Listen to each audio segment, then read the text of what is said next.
capital is not the problem. Unapiga milioni ndugu yangu. Ndoto ni moja. Forex ni soko pekee duniani. Huwezi kujua kama huyu ndo mtu sahihi.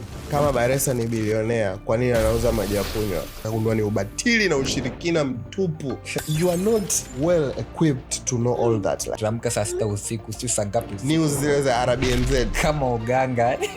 Mungu ana namna zake tu za kuhakikisha you meet the right people. Watu wanatafuta that one hidden secret of success. Any business is a subject to war. All other people, they can't do that. Acha tamaa.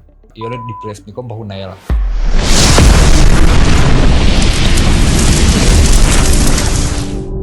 Hello Spoiled Viewer. Karibu sana kwenye episode ya leo. Leo tutadiscuss somo pendwa, somo la Forex. Tunaona vijana wengi wanaposti, mara wapo Dubai, mara wapo Marekani, na magari, nyumba na nini. Nataka tuhakikishe, je, ni hii Forex au kuna utapeli, ujanja? Tupo hapa. Tupo na kaka yetu Philemon hapa. Tutadiscuss siku ya leo. Ila kabla ya yote, tungependa tuanze na session yetu na maswali madogo kwanza ya kuchangamsha kama ilivyo ada. So dearest Spoiled Viewer, let's go. Kaka, tupo kwenye session yetu pendwa. Session ya kwanza kabisa ya countdown, rapid fire questions. Nakuuliza maswali 10, ukijibu chini ya sekunde 15 kwa kila swali. Utapata nafasi ya mimi kunihoji na mimi kunipa maswali kadhaa, mimi kama host wako maswali kama 5, na mimi niweke kwenye kikaango. Na wewe unajibu ndani ya sekunde 15. Nitakujibu ndani ya sekunde 15. Ondoa shaka kabisa. Siwezi kukuonea. Ukishindwa tunapiga penalty. Itabidi tutafute namna ya kukulipa. Ila ndio hivyo. Wow, brilliant. Maswali 7 kati ya 10. Swali ambalo ulijui kama kimail unipa advantage. Sawa? Tunaanza. Tuko tayari kabisa paka hapo? Swali la kwanza. What is your biggest trading scene? My biggest trading scene is trading a trade ambayo sijaiplan. Mimi kuingia ku trade kitu ambacho sijajiandaa nacho ni dhambi ya mauti, na mshahara wa dhambi ni mauti. Kwa siwezi kushiriki dhambi hiyo. Itaua account yangu. Swali la pili. If you could describe the market as a person or as a human being, what type of person would it be? Market itakuwa ni yule mtu ambaye ndio peke yake amua kufanya kitu chake, asikilize wewe unasema nini, wewe utakumwambia nini, amesema mimi nitafanya hivi. Whether unalia unacheka, they don't care. That is the market to me. Mambo ya no hard feelings nini, nonchalant. Safi kabisa. Swali la tatu. Describe your strategy in only one word.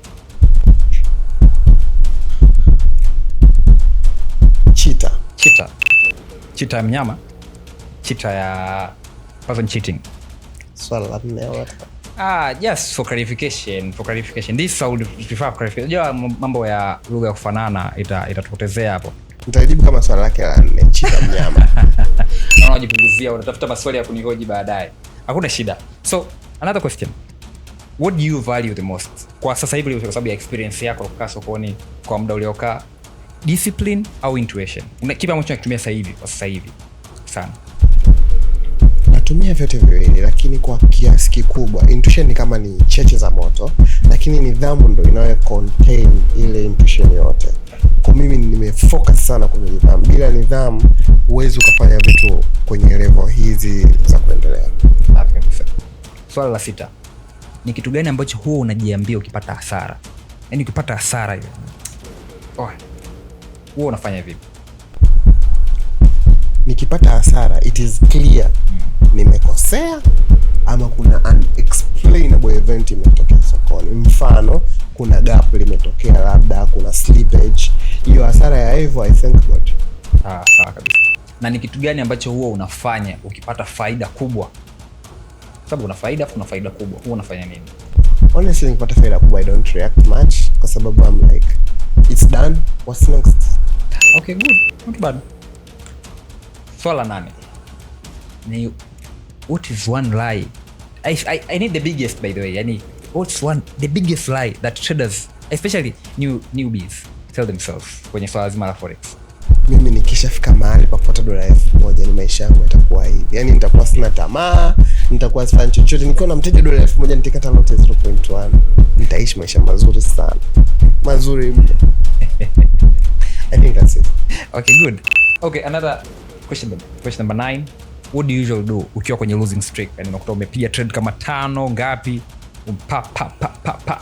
umechoma. What do you usually do in such circumstances? I feel hata maswali ya lobaki nisipojibu vizuri nisha qualify kuuliza maswali matatu. Amna, maliza maswali. Hata kama if I'm in a losing streak, yeah, I actually take a break, but most of the time I'm a very, I guess time will be up, right? Endelea tu, amna shida, ushani. Endelea, malizia hiyo. Naona unatafuta bragging moment yako moja hapo, lakini naona umeamua kutuonea huruma. Somba. Yeah, your point has been understood kwamba you take a break, lakini ndio hivyo. You being one of the most brilliant traders, such it doesn't happen so much. Yeah, so it's hard for me to remember, you know that. Actually impressive. I would like to know swali lako la 10. Swali la 10 kiwalisia, nitaka nikuulize. Mtu akiangalia trade zako 10 tuseme za mwisho, trade zako 10 za mwisho, what type of emotions mtu anaweza akazipata, au hata kusema ujielezee your emotional state kwenye trade zako za 10, what will you tell the person? They will sense a feeling of pride, like I'm so proud of my last 10 trades. My last trade ndo ile trade ambayo buy gold pale kabla, yani take profit of gold ndo nikaanza kusell pale kwenye 43.80. Okay. So like if you look my last 10 trades, you must feel proud when you're like, damn, this guy is so full of himself. God damn. So I can't wait for the moment. I have been dreaming of this time to ask you these questions. You get a chance. Relax. So, thank you for the first session. Let us take a short break for the second session. Welcome to Dopecast, where diverse worlds collide. We amplify voices that often go unheard, sharing real experiences from real people. Born in Tanzania, inspired by the future.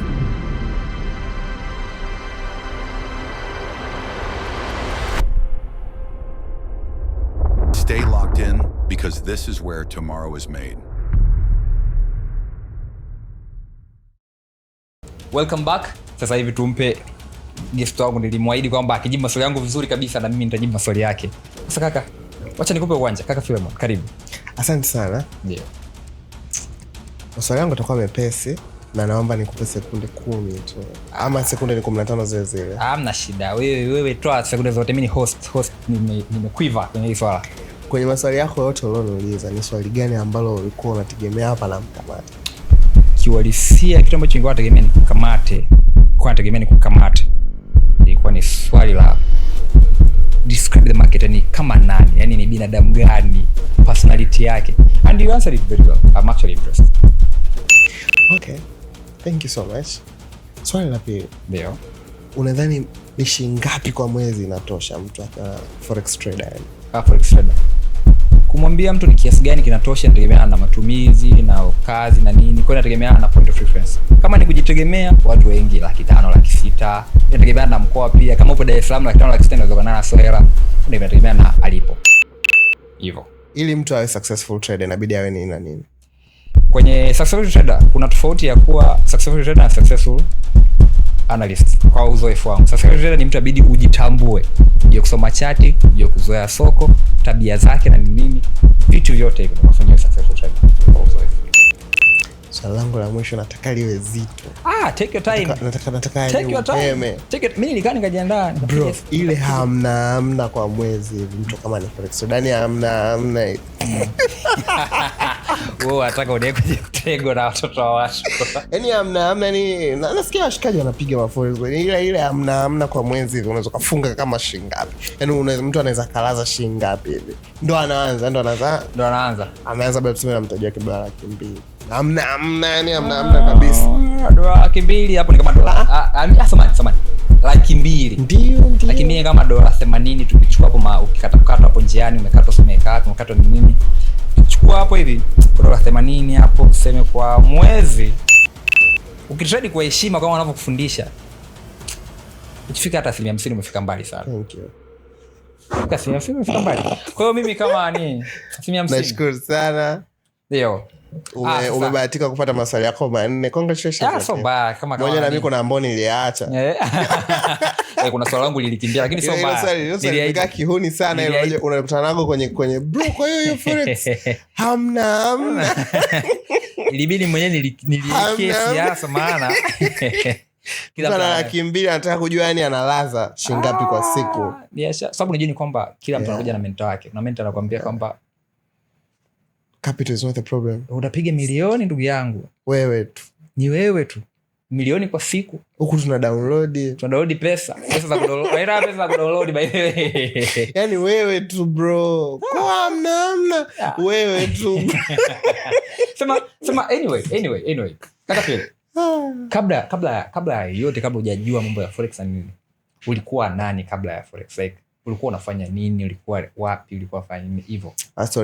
Story yangu ni nzito. Kabla ya forex, kwanza nilikuwa kijana mseminarist, nimetoka St James Junior Seminary. Safi kabisa. Nimepita seminari kule, ndoto zangu zikiwa nije kuisaidia jamii. Nikajua nataka kuwa padri. Sasa story ni yangu. Umeanza vizuri kama unakuwa padri. Kwa hiyo nimepita St James kule, naenda seminari na nini, ikafika wakati nikagundua mimi wito wangu unapoelekea sio huko. Kwa nikaelewa vocation yangu ya kusaidia jamii naweza nikaiachieve kwa kuwa daktari. Kwa nikaanza kuwa na ndoto za sasa sio kuwa daktari wa binadamu. Mimi naenda mbali, nataka kuwa biomedical. Wale washikaji ambao wanaweza kutengeneza mikono bandia, wale watu ambao wana mikono ikikaa hivi na nini. Kwa nikaanza kufikiria ni tasnia gani ama tahasusi. Jadi kidogo ni focus na Kiswahili, si unajua? Nasema focus. Anyway. Tahasusi ipi? Ama combination wanaita wazungu. Niingie. Kumbe nilivyofika sasa katika kuchagua shule ya kwenda kusoma tahasusi hiyo, ndo nikaingia kwenye elimu ya juu katika shule ya Mtakatifu ni Marian Boys. Kule sasa ndo nikawa ni kijana ambaye ninaendelea tu na experiments zangu. Science club nipo, nafanya hizi innovation projects. Watu wanajua tuliosoma nao na nini, sijui noise detection sound project. Tunaenda mashindano ya science competition na vitu kama hivyo. Tunajaribu kubuild portfolio, mambo ya young scientist yale Tanzania, Africa Science Week, na nini. I was that guy, yani that ndoto ni moja, nije kubuild this biomedical equipments ambazo zitasaidia sana the medical field, system computer system safi kabisa kwa kabla ya huko. Lakini sasa walishia kwa wanafika kwamba ili uweze kuachieve vitu kama hivyo, as more as I was growing kana gundua inabidi niwe na hela. Kwa sababu ukiangalia bro, hii mishahara na vitu kama hivyo, huwezi kuachieve hivyo vitu. Huwezi, yani hata kama unataka kufanya kitu cha maana vipi, huwezi. Kwa nikaanza kuuliza nafanyaje? Kwa nikaanza kutoka kwenye napenda nini kwenye natakiwa nifanye nini ambacho kinatoa hela. Safi. Huko sasa ndo nikaanza. Kwa unaona huyu Philemon ambaye alikuwa kule nyuma ni mtu ambaye alikuwa na ambition yake, alikuwa anatamani kuwa mtu aina gani, alikuwa anatamani kuja kusaidia jamii katika engo vipi.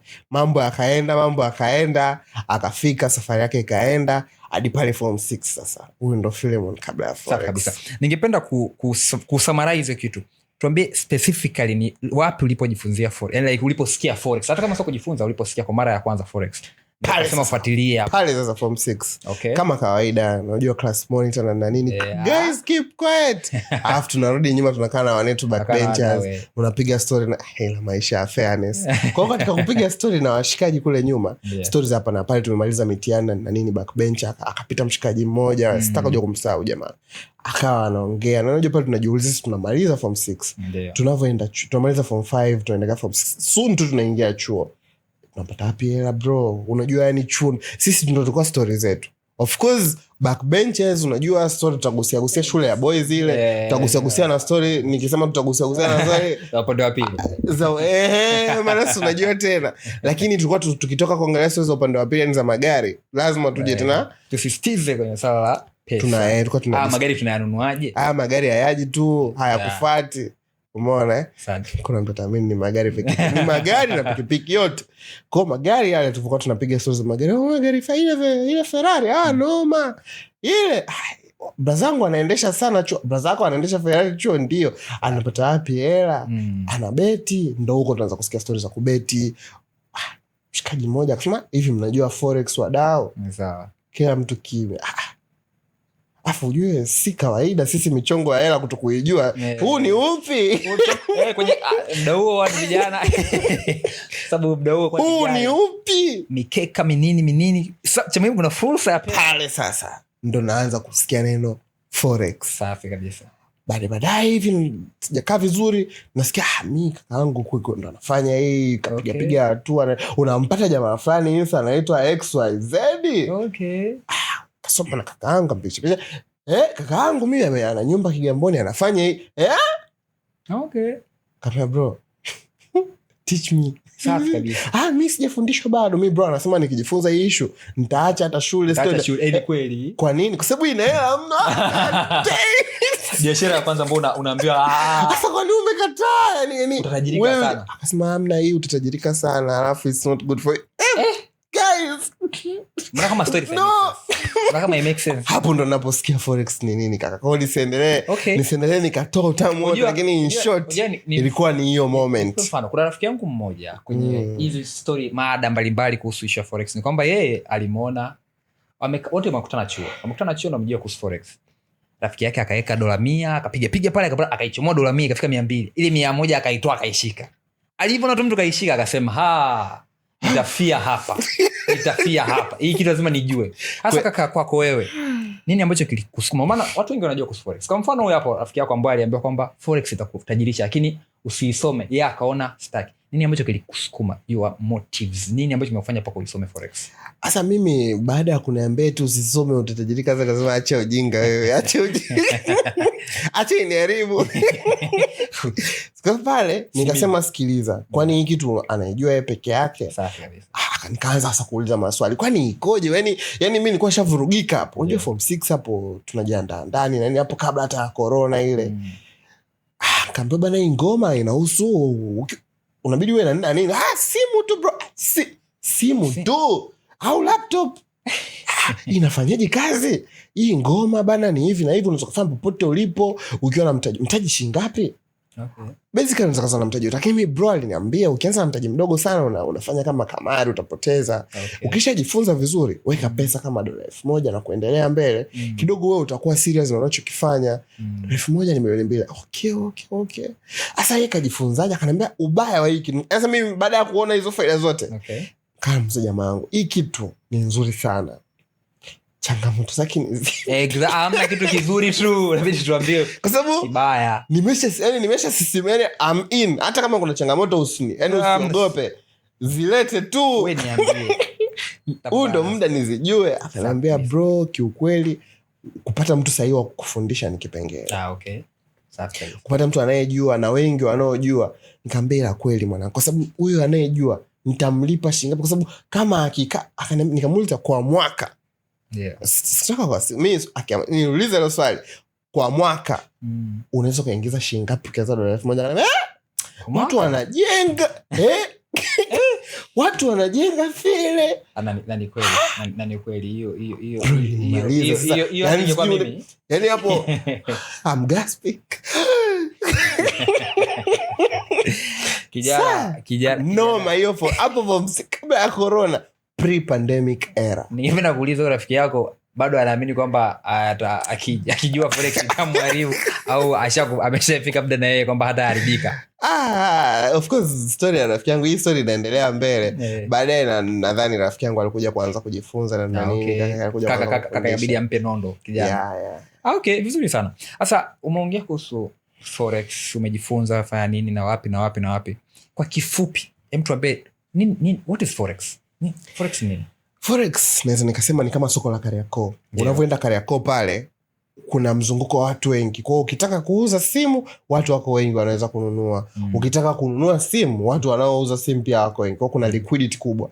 Kwa forex ni soko pekee duniani ambalo lina liquidity kubwa. Kwa liquidity ni neno la Kichina au la Kijerumani au la Kihaya linalomaanisha kwamba urahisi wa wewe kubadilisha fedha kuwa bidhaa au bidhaa kuwa fedha. Kwa forex, yani kuna masoko hata ile soko la Kariakoo. Ndio. Duniani soko lenye mzunguko mkubwa wa fedha kwa siku ni soko la forex. Kwa hiyo kwangu mimi naonaga kama forex ni Kariakoo ya kuuza na kununua fedha. Utauza na kununua euro na dola na euro, pound, GBP, hivyo kama uta trade ZAR na hivyo sarafu zile. Kwa hiyo naomba hapo kwenye kununua pound namaanisha kwamba ukienda sema na $100 zangu na $200 yangu sina nusu, $200 na ngapi, nikiweka nanunua zinakuwa nakuwa na paundi zangu za hiyo ni value, au nakuwa nafanyaje? Maana nakuwa sielewi hivyo. Sio kwamba nakuaje hapo. Kwa sasa navyoona ni kama tayari huyu mtu anayenisikiza yupo excited, anataka sasa aelewe huu utaratibu ukoje, mimi nikanunue mzigo kama watu wanapiga mahela. Kama mtu ananunua Lakini hivi vitu ni hivi, ni kama unavyoenda ku Kariakoo, kuna watu wanauza mazao, nafaka na nini, nyanya, si ndio? Kama umeenda kuuza Kariakoo muda ambao watu wote wanauza Kariakoo nyanya, of course nyanya zitakuwa nyingi. Kwa unaweza kuuza kwa bei ya hasara kuliko ile plan. Lakini kwenye forex hii ambao mimi nakwambia, hauendi kununua pound hivi ukazishika zote 100. Kuna kitu kinaitwa derivatives. Sasa huko ni mambo ya kichina, lakini kikawaida haununui ile kitu, unanunua uwezekano wa kupanda thamani wa ile sarafu dhidi ya sarafu ya nchi nyingine kulingana na sababu kadha. Kwa kwenye nyanya ningekuambia kwamba kama ni msimu wa mavuno, nyanya zimevunwa nyingi, unajua kabisa nyanya hapa siwezi kuuza kwa hela nyingi. Ila kama nyanya nimevuna peke yangu kwenye greenhouse, najua kila mtu anazitaka hizi. Kwa demand ikiwa kubwa, supply yake ile pale nikawa nayo mimi, nitauza kwa bei kubwa kwa sababu nayo mimi tu. Kwa kuna baadhi ya factors zinasababisha bei ya nyanya ipande na kushuka hata kwenye soko la Kariakoo tu. Kwa kwenye soko hili lenye mzunguko mkubwa duniani, kuna factors zinazosababisha leo hii dola iwe na thamani dhidi ya euro ya Ulaya, ama pound ya Uingereza iwe na thamani dhidi ya dola ya Marekani. Kuna factors. Hizo factors ni zipi? Unazijuaje? Utajuaje exactly hapa ndo hizi hapa? Hapo inabidi mtu akae chini asome, ajue misimu ya nyanya ni ipi, mvua zipi zikinyesha zita affect nini. Kwa kwenye haya masoko kuna elimu ya mtu kuwa nayo. Kwa najitahidi kutumia kilimo cha nyanya ili mtu aelewe kwamba hii soko watu tumekaa tutasoma tufanya nini, na sio kabisa. Watu wachezi forex kabisa. Kaka, kwa kuongea hivyo, kuna muda watu wanasema tofauti ya forex na kubeti huwa hamna, kwa sababu wote tunafanya kitu sawa, wote ni wacheza kamari. Mimi kama tuseme kama mimi ndo na wawakilisha watu wanaobeti, unatuambiaje sisi kama tunaobeti? Sina cha kuambia. Tofauti kati ya forex na kubeti kwako wewe ni ipi? Ni swali ambalo mtu akiniuliza, yani naona hata ukimpa hilo jibu lake unaweza lisikusaidie. Kiukweli hilo swali silijibugi kwa sababu naona yani mtu yote mwenye akili kama anakuambia kuna tofauti gani ya kufunga macho na kufungua macho. Kwa sababu ni kwamba ni ile kwa mtu anajitetea kwamba zote zina risk, zina nini, mtu unaweka pesa, hata kilimo kina risk. Sio kila kitu kwenye risk ni kamari. Kwa logic hiyo imesha kama ni kilimo nacho ni kamari. Ndio maana nikamaliza kusema sio kila kitu ambacho kina risk ni kamari. Good point. Very good point. Sasa kaka, ila wahuni wengi wanaofanya michezo hiyo ya bahati nasibu wana associate wanaambia hata maisha ni risk. Maisha sio kamari bro. Yani kila kitu ni kamari. Kwa atakuja mtu akwambia sikia bro, hii podcast ije ipate subscribers 10,000 ndani ya miezi 6. Over under. Wow, kwenye kubeti odds ndio kicha mwingi. Watu wanaenda huko wanabetia podcast hapa, wanaweka hela, wanapoteza. Sasa you must be stupid to do such. Sasa kaka, unaonekana una ujuzi kwenye swala zima la soko mara sijui nini, umetaja vitu vingi. Kaka, ulisoma wapi? Ulisoma nini mpaka kufikia kupata ujuzi kama mimi ni kijana ambaye nataka nikufikie uwezo wako wewe? Nataka nisome wapi au nisome nini kufika hapo? Kwa uwezo kama huu unakuja na level kadha wa kadha. Level ya kwanza ni kujifunza shule. Pale unapata the basic understanding ya nini cha kufanya. Nikisema basic understanding kwa Kiswahili ni msingi wa kawaida wa kuelewa nini cha kufanya. Level ya pili ni pale ambapo sasa unaanza kutumia kile ulichofundishwa kukifanya. Yaani una practice. Maana ukienda shule utafundishwa moja bisha moja, utafundishwa kila kitu, au driving school utaelekezwa alama za barabarani, lakini hatua ya pili utapewa gari uendesha, lakini utakupokea yako, utakupona dereva pembeni anakuambia tulia hivyo. Level ya tatu sasa ya kuwa na uzoefu bora ukiwa dereva, na huo ndo hukukuata kwenye forex na financial markets, hata biashara yoyote. Utaanza sasa kuendesha gari, dereva yule mwalimu wako atakaa pembeni, atakuwa hashiki msikanio, unaendesha wewe mwenyewe. Ile ni level ya tatu. Level ya 4, unaona hizi level zina involve wewe kutia jitia. Yeye alifundisha kule alama za barabarani, mafuta ni hivi, clutch ni hivi, unabidi uende hivi. Lakini huku barabarani ukiona lori ukatetemeka wewe, mwanzoni atakusaidia tulia, usiame barabara. Baadaye atakuacha sasa lori linapita, unabidi uweze control. Amekufundisha wewe, kamfundisha huyu na huyu. Lakini huyu atakataji control vizuri, akiona lori hataogopa, hataamini alichofundishwa, ataenda vizuri. Level ya 4 sijui ni ya 5 tupo, utaanza sasa kuendesha gari, unalitoa mkoani unapeleka mkoa mwingine. Pale sasa unakwepa magari bure, afu level sasa unakuja unapiga yale ma-U-turn manini madrift kote huku. Ni muda unao spend barabarani na kile chombo chako na jitihada unayoweka. Kwa hiyo ndo pathway ya mtu kuweza kufika level kama nchini. Kutumia mifano ya magari na vitu kama hivyo, ili nisio natumia terminologies ambazo zisikampoteza mtu completely, lakini kote huko unaona kwamba it is more of muda unaotumia na jinsi gani unajikomment na jinsi gani unafanya kwa bidii bila kukatakata na kujipa likizo na vitu kama hivyo. Ni kweli. Unajua inaeleweka kwamba tunatofautiana uwezo wa kujifunza, tofautiana uwezo wa kuelewa vitu, ila kwa uzoefu wako unahisi inamchukua muda gani kutoka, au tuseme tuanze na wewe, tuanze kama wewe, ilichukua muda gani kutoka kuanza kujifunza mpaka kuanza kutengeneza pesa? Okay, safari hiyo, jibu langu ambalo mimi nitalitoa nataka lisimuaffect mtu akaona kwamba ndo litakuwa kwake moja kwa moja hivyo. Kwangu safari yangu ilikuwa nzito kidogo, kwa sababu kwanza kupata watu sahihi wa kufundisha ilikuwa ni kamzozo. Yani hiyo safari ina milima na mabonde hadi kukutana na mtu anayekufundisha kitu cha sahihi. Kwa hiyo unaweza ukawa unaenda kufundishwa driving school na mtu anaendesha baskeli, anakwambia bro mimi naendesha Scania, anakufundisha manyo baskeli, anakaa na kuchora. Yule mtu ukija unaenda kuvamia lori, hajui cha kufanya, hata yeye hajui, kwa hiyo hawezi kuguide pale. Kwa ukibahatika ujafa umetoka, ukatafuta mwalimu mwingine, ukutana mwalimu anaendesha taxi. Wewe mwalimu mimi naendesha lori bwana. Tu lori vitu vangu shehe. Ukibahatika ujafa tena, kosa mimi ndo nilikopoona kukutana na mwalimu huyu wa baskeli, huyu wa bodaboda, anakwambia mimi lori kitambo. Safi kabisa. Panda twende. Mungu anakuokoa maskini, Mungu unataka kufa unarudi. Kwa hiyo hicho kinasababisha safari ya huyu mtu inakuwa ndefu kuliko, lakini sio umepata mwalimu mzuri na inakuja factor ya pili. Wewe ni mtu mwenye jitihada. Kweli. Kwa sababu kuna muda mwalimu atakuachia mskanyo, atakwambia bana gari hata ikija napiga honi vipi, kama uko kwenye upande wako tulia, endesha, fika, fanya vitu. Unaweza kufuata gari mwenye na ule elekezo mwenye. Kwa jitihada zako pia ni kile ambacho kinasababisha ule muda uwe mrefu ama uwe mfupi. Lakini under normal conditions, nikimaanisha kwa Kiswahili kwamba katika hali zozote za kawaida, kwa kile tunasema under room temperature, haitaki kuchukua muda mrefu sana, kama ambavyo kama utapata mtu sahihi wa kufundisha na mtu akusaidia. Naomba nikuulize tena, huo muda mrefu ni muda gani ambao unasema haitaki kuchukua muda mrefu? Haitaki kuchukua miaka 3. Miaka 3. Ndio. Tuseme kwa mwaka, tuseme kama mwaka mmoja mtu anaweza akaanza kufanya kitu. Tunakulisha kwenye story yangu wakati mimi naambiwa kuhusu forex, sawa? Nilivyokuwa naelezwa kuhusu hii biashara ilivyo, advantage ilionayo na vitu kama hivyo, mimi kwa naona kama ni zaidi hata ya degree. Na jinsi ambavyo mtu anaenda na jinsi ambavyo itakuwa inaendesha maisha yako yote. Sasa kwa nini wewe kitu ambacho kinaendesha maisha yako na kitakuwa ndo kazi yako ya kuifanya, kwa nini unataka ukipe mwaka tu? Kama unataka uwe ile stable, kwa nini usikipe hata miaka 5 ya MD? Hata kipe hadi ile miaka ya yani kwa nini unataka iwe haraka? Why? Yani kwa nini unataka ukurupukie?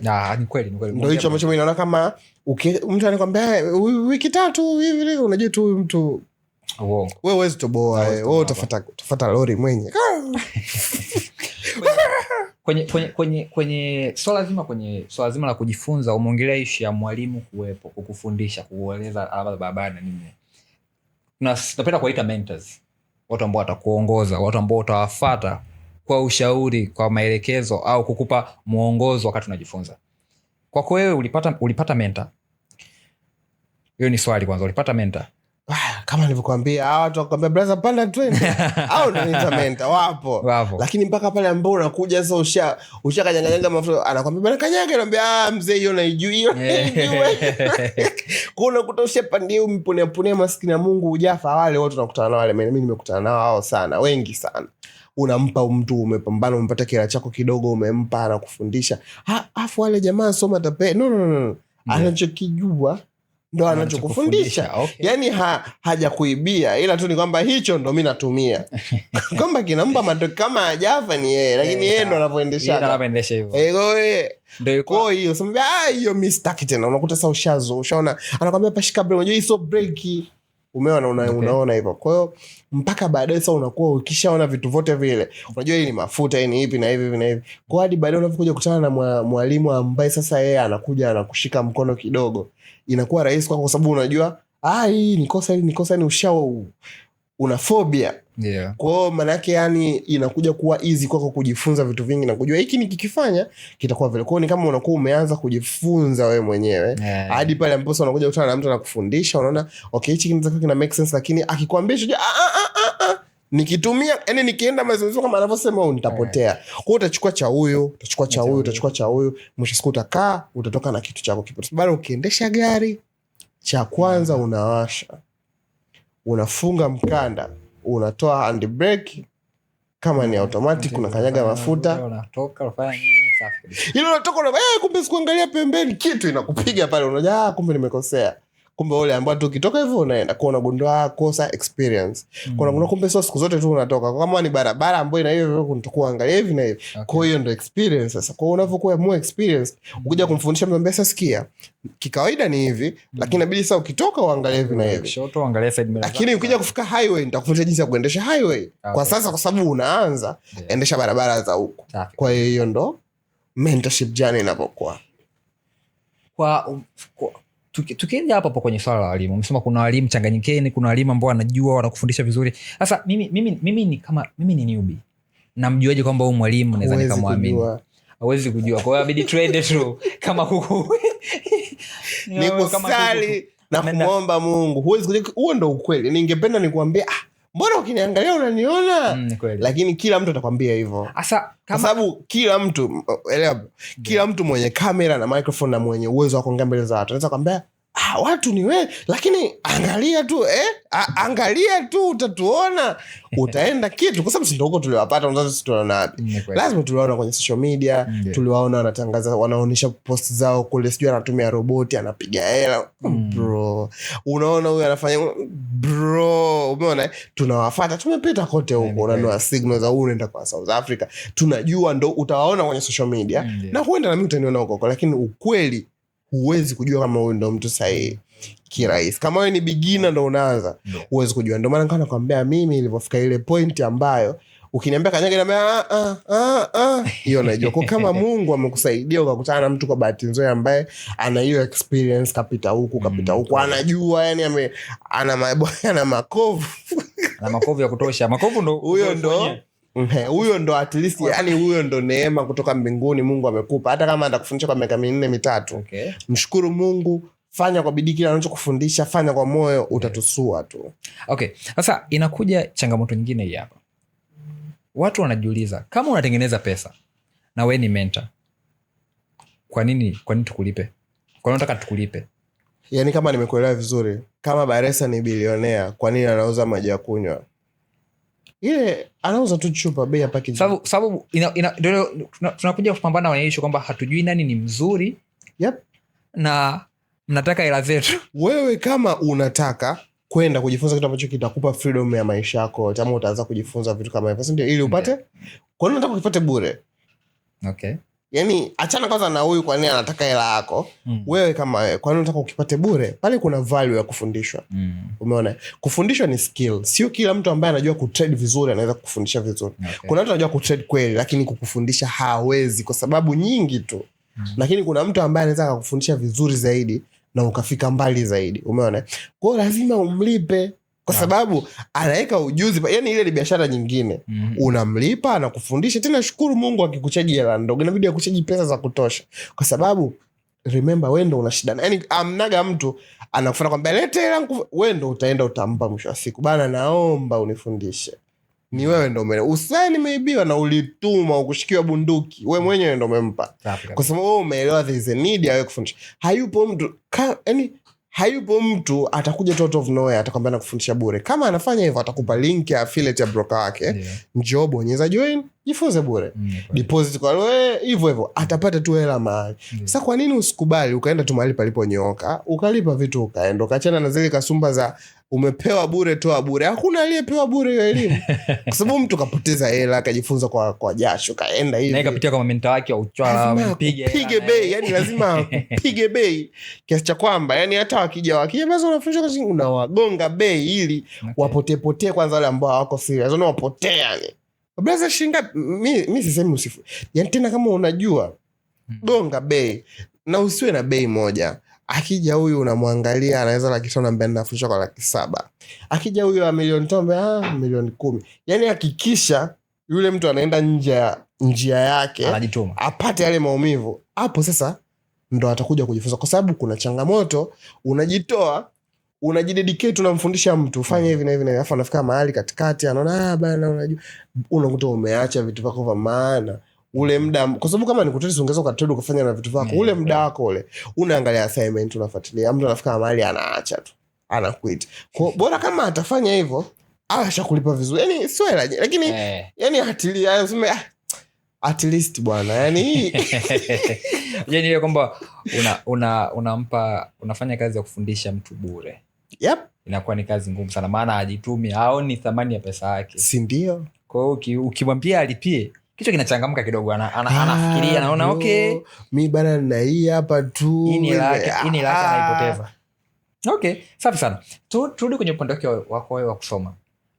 Tumekusikia umesema umepitia ups down na nini katika mahangaiko yako. Nasikia forex na strategy nyingi sana. Ningependa kujua kwako wewe umesoma strategy ipi na ipi, labda kwa kifupi, ambao unahisi unazozitumia sasa hivi katika soko. Strategy nilizosoma alafu bado nazitumia. Ambao unazitumia ndio. Kama nilivyokuambia, nimesoma strategy nyingi sana, nimegonga ma indicator yale, sijui watu wanaotumia ma indicator, nikagundua ni ubatili na ushirikina mtupu. Kama mtu unaona kwenye chati yake kuna makarati mistari sijui maichimoku, ni mhuni na ni mlaghai, ni vitu ambavyo havifanyi kazi. Okay. Umeona, ni vitu ambavyo nimejaribu kuvisoma, na sio tu nimesoma juu. Mimi ni mtu ambaye nikisoma kitu nakisoma kweli kweli, yani nilijizatiti. Kwa unajua hakifanyi kazi, yani hata umdanganyeje mtu, nimevumilia, haipo. Nimesoma strategies, nimesoma vijana wetu akina ICT, nimewasoma washikaji wale wa BTMM, nimesoma wale market makers ndo hao BTMM, soma wale washikaji supply and demand, smart money concept, nimesoma vitu vao vote, yani washikaji wa cycles, washikaji wa nini. Umeona, mwisho wa siku ndo kama vile nilivyokuwa nakwambia kwamba inakuja kwenye uzoefu ni kitu cha muhimu. Sawa. Na unakuja kugundua kwamba hivi vote kuna baadhi ya vitu vinajaribu kucommunicate, na vote ni kati ya kukueleza kati ya wanunuaji na wauzaji. Okay. Nani ana nguvu sasa hivi, nani anapeleka hichi kiendeje, ni nini tunafanya sokoni. Yani yote haya wanajaribu kuongea Kichina, Kikorea hivi na hivi. Sasa huyu anakiongea vibaya, huyu anakosea hapa, lakini ukishakosea ukaumia, unaona madhaifu ya yule ni hapa, madhaifu unakuja kugundua kumbe okay, baadaye unakuja unajifunza kitu chako kimoja very mechanical ambacho kinakusaidia kuelewa kwamba okay, ukitaka kutoka kwenye barabara angalia kulia na kushoto. Kama upo kwenye highway kaa hapa, ukienda hivi unaona hivyo. Kuna experience inakufanya unakuwa na a very good strategy all together, lakini inakuja baada ya kuweza kupractice na kujua ile pale ina fall short hapa, ile ina fall short pale. Okay. Sasa tunakuja kwenye vitabu. Sababu watu wengi vitabu utaambiwa mara usome hichi, usome hichi. Kwenye vitabu ni vitabu gani ambavyo ulivisoma katika vitaji wako? Kwanza tutaanza kusoma na Forex Bible, nadhani unaijua. Forex Bible ni vitabu la page 830 kitu. Nakumbuka kipindi kile tupo form 6, ukitaka kuonekana upo serious na hii biashara, unaona bana mimi sina material nyingi, lakini anza hapo bwana. Kwa mimi nikifuta kile pale. Nilikuwa niko serious. Unajua moja ya historia yangu kwenye swala zima la forex ni kwamba nilivyoijua, sababu mwenyewe nimejifunza hivyo kwenye mara pale wakati najua masuala ya pesa, kasikia kuhusu forex. Hasa ndo nikafuatilia, wakaniambia kuhusu Forex Bible. Forex Bible nilivyopewa tu, nikaanza kuwatafuta wadau, nikamwambia unataka pesa? Chukua hapa kitabu. So manzia hapa. Akicheki ni mpeji sijui 800 na ngapi. Bro, staki. Ngoja nikamuue manio. Hapana. Leo live na game. Hapana. Sasa inakuja hiyo issue hii. Tukiachana Forex Bible, vitabu vingine ambavyo umesoma, maana kuna vitabu kama hivyo vya Forex Bible, kuna vitabu vile vya fundamentals za trading, vitabu vyote vile vya Riley series, kina Wiley, unakumbuka kina Wiley series. Gonga sana. Baada hapo unakuja unaanza kugonga sasa vile vitabu vya nini? Vya psychology ya trading, unakutana na vitabu vya kina Mark Douglas, unakuja unaanza kugonga vitabu vya kina Bill Williams, unakuja unaanza kugonga vitabu vya wataalamu na masensei wengi. Yani sasa nisije nikawa na promote hapa, lakini vitabu vya psychology, vitabu vya market behaviors, baadhi ya vile vitabu unakuta wanaelezea pia baadhi ya vitu ambavyo kiukweli vinakuwa vina value kubwa sokoni, na unaanza kukutana na hadi vile vitabu vya kina Eliot, soma vyote vile. Unakuja unasoma hadi vile vitabu hadi vile vya illustrative sijui patterns na nini. Kati ya vitabu ambavyo yani nimevisoma, yani na nakwambia mimi sikuja huku kwa ajili ya kutaka zile pesa za mimi nilisema sikia, hii nitaigeuza degree. Yani hii nitakaa nao chini. Sitaki kukimbia. Mimi nitapiga mpaka hela ionekane. Wanapoitoa huko watu wanapata $1,000 kujenga nyumba. Mmegoma kuniambia ndo mnafanya. Kwa tutaitafuna huu ugali kidogo kidogo mpaka tutakutana upande wapi. Kwa umeona material tunaichukua, tunaikamua yote, tunaipractice. Ikitukataa tunajua tunachukua nyingine. Yani ndio hivyo tulikuwa tunaenda mdogo mdogo. Kwa hiyo nilivisoma hivyo. Mimi yani ni mtu ambaye napenda kusoma kwa sababu ndio biashara ninayotaka kuifanya. Okay. Kwa hiyo kiniambia eti kuna kitabu hiki lete, nitakisoma. Tayari najua huu uongo, huu ukweli, huu ukweli, huu uongo. Kwa hiyo nikawa napenda sana kusoma na hivyo na nashauri kweli watu wapende kusoma pia vitabu. Kwa sababu unaweza kukutana na mtu kaona jamaa anakosha kumbe it's basics. Unajua vitu vya kawaida sana. Hujajua mtu akikosha atakuwa ajue nini. Okay, safi sana. Kwenye ujuzi wangu kwenye swala zima forex ina the analytical part na trading part. Sema ambao unafanya uchambuzi wako wa soko na sema ambao unapoingia sokoni. Kwenye uchambuzi wako kuna uchambuzi wa aina 3. Kuna technical, fundamental na sentimental. Kwa kifupi naomba utupitishe hapo kwa kifupi. Okay. Kwanza naona kama kuna watu tunawaacha, lakini ili nakuwa nakosea kusema kwa kifupi jimwage kwa sababu ni sehemu ambayo mtu inabidi ajifunze. Aelewe. Katika vitu vya muhimu kwanza kabla hatujafika huko ningependa mtu aelewe kwamba lengo lako wewe ni kufanikiwa kwenye biashara ya trading. Biashara yoyote iliyofanikiwa unahitaji business skills na technical skills. Technical skills nikimaanisha kama ni biashara ya kupika unahitaji kujua jinsi ya kupika vizuri, lakini unahitaji business skills, jinsi ya kutengeneza bei ya vyakula vyako, jinsi ya kuvipackage, jinsi ya kudeliver offer yako, kucreate matangazo. Yani hiyo ni business skills. It has nothing, yani unaweza ukawa a terrible cook lakini hii inaweza kukubeba. Umeona? Lakini pia if you are good at cooking and you're bad at this, you are going nowhere. Kwa sababu lengo ni kufanikiwa kwenye biashara ya trading. Kwa never forget what the goal is. Umeona? Sasa tunakuja kwenye the technical part. Technical part sasa ndo unagundua kwamba kuna namna nyingi za kulichambua soko na kuna namna nyingi za kuweza kuelewa kwamba ni nini kinafanyika. Sasa ukiangalia fundamental analysis, wewe uliyeko huku Bongo hauna access na watu wenye kuna watu wana inside information kabla hazijatoka. Wewe huna hizo. Kuna watu wana informations ambazo ni very effective sokoni. Kuna watu wanajua kama serikali ya Marekani itaanza ku-ease lini, wataanza kuingiza pesa mtaani lini, zikiingizwa pesa mtaani zitaanza ku-reflect kwenye uchumi wa nchi hizi na hizi na hizi.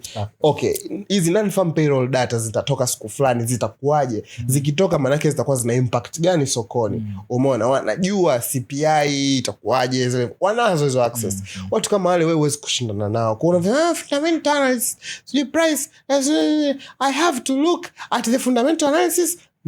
You are not well equipped to know all that. Lakini the best chance you have ni kwamba watu wanaweka, yani watu wanao participate kwenye soko la forex, chochote wanachokifanya kinakuwa represented kwenye zile candlesticks.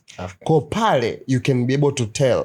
Kwa unabidi wewe unaweza kusoma lugha ya zile charts. Na unakuja unakurudisha kwa bwana mmoja ambaye aligundua zile Japanese candlesticks. Alikuwa ni muungwana mmoja Mjapani enzi hizo.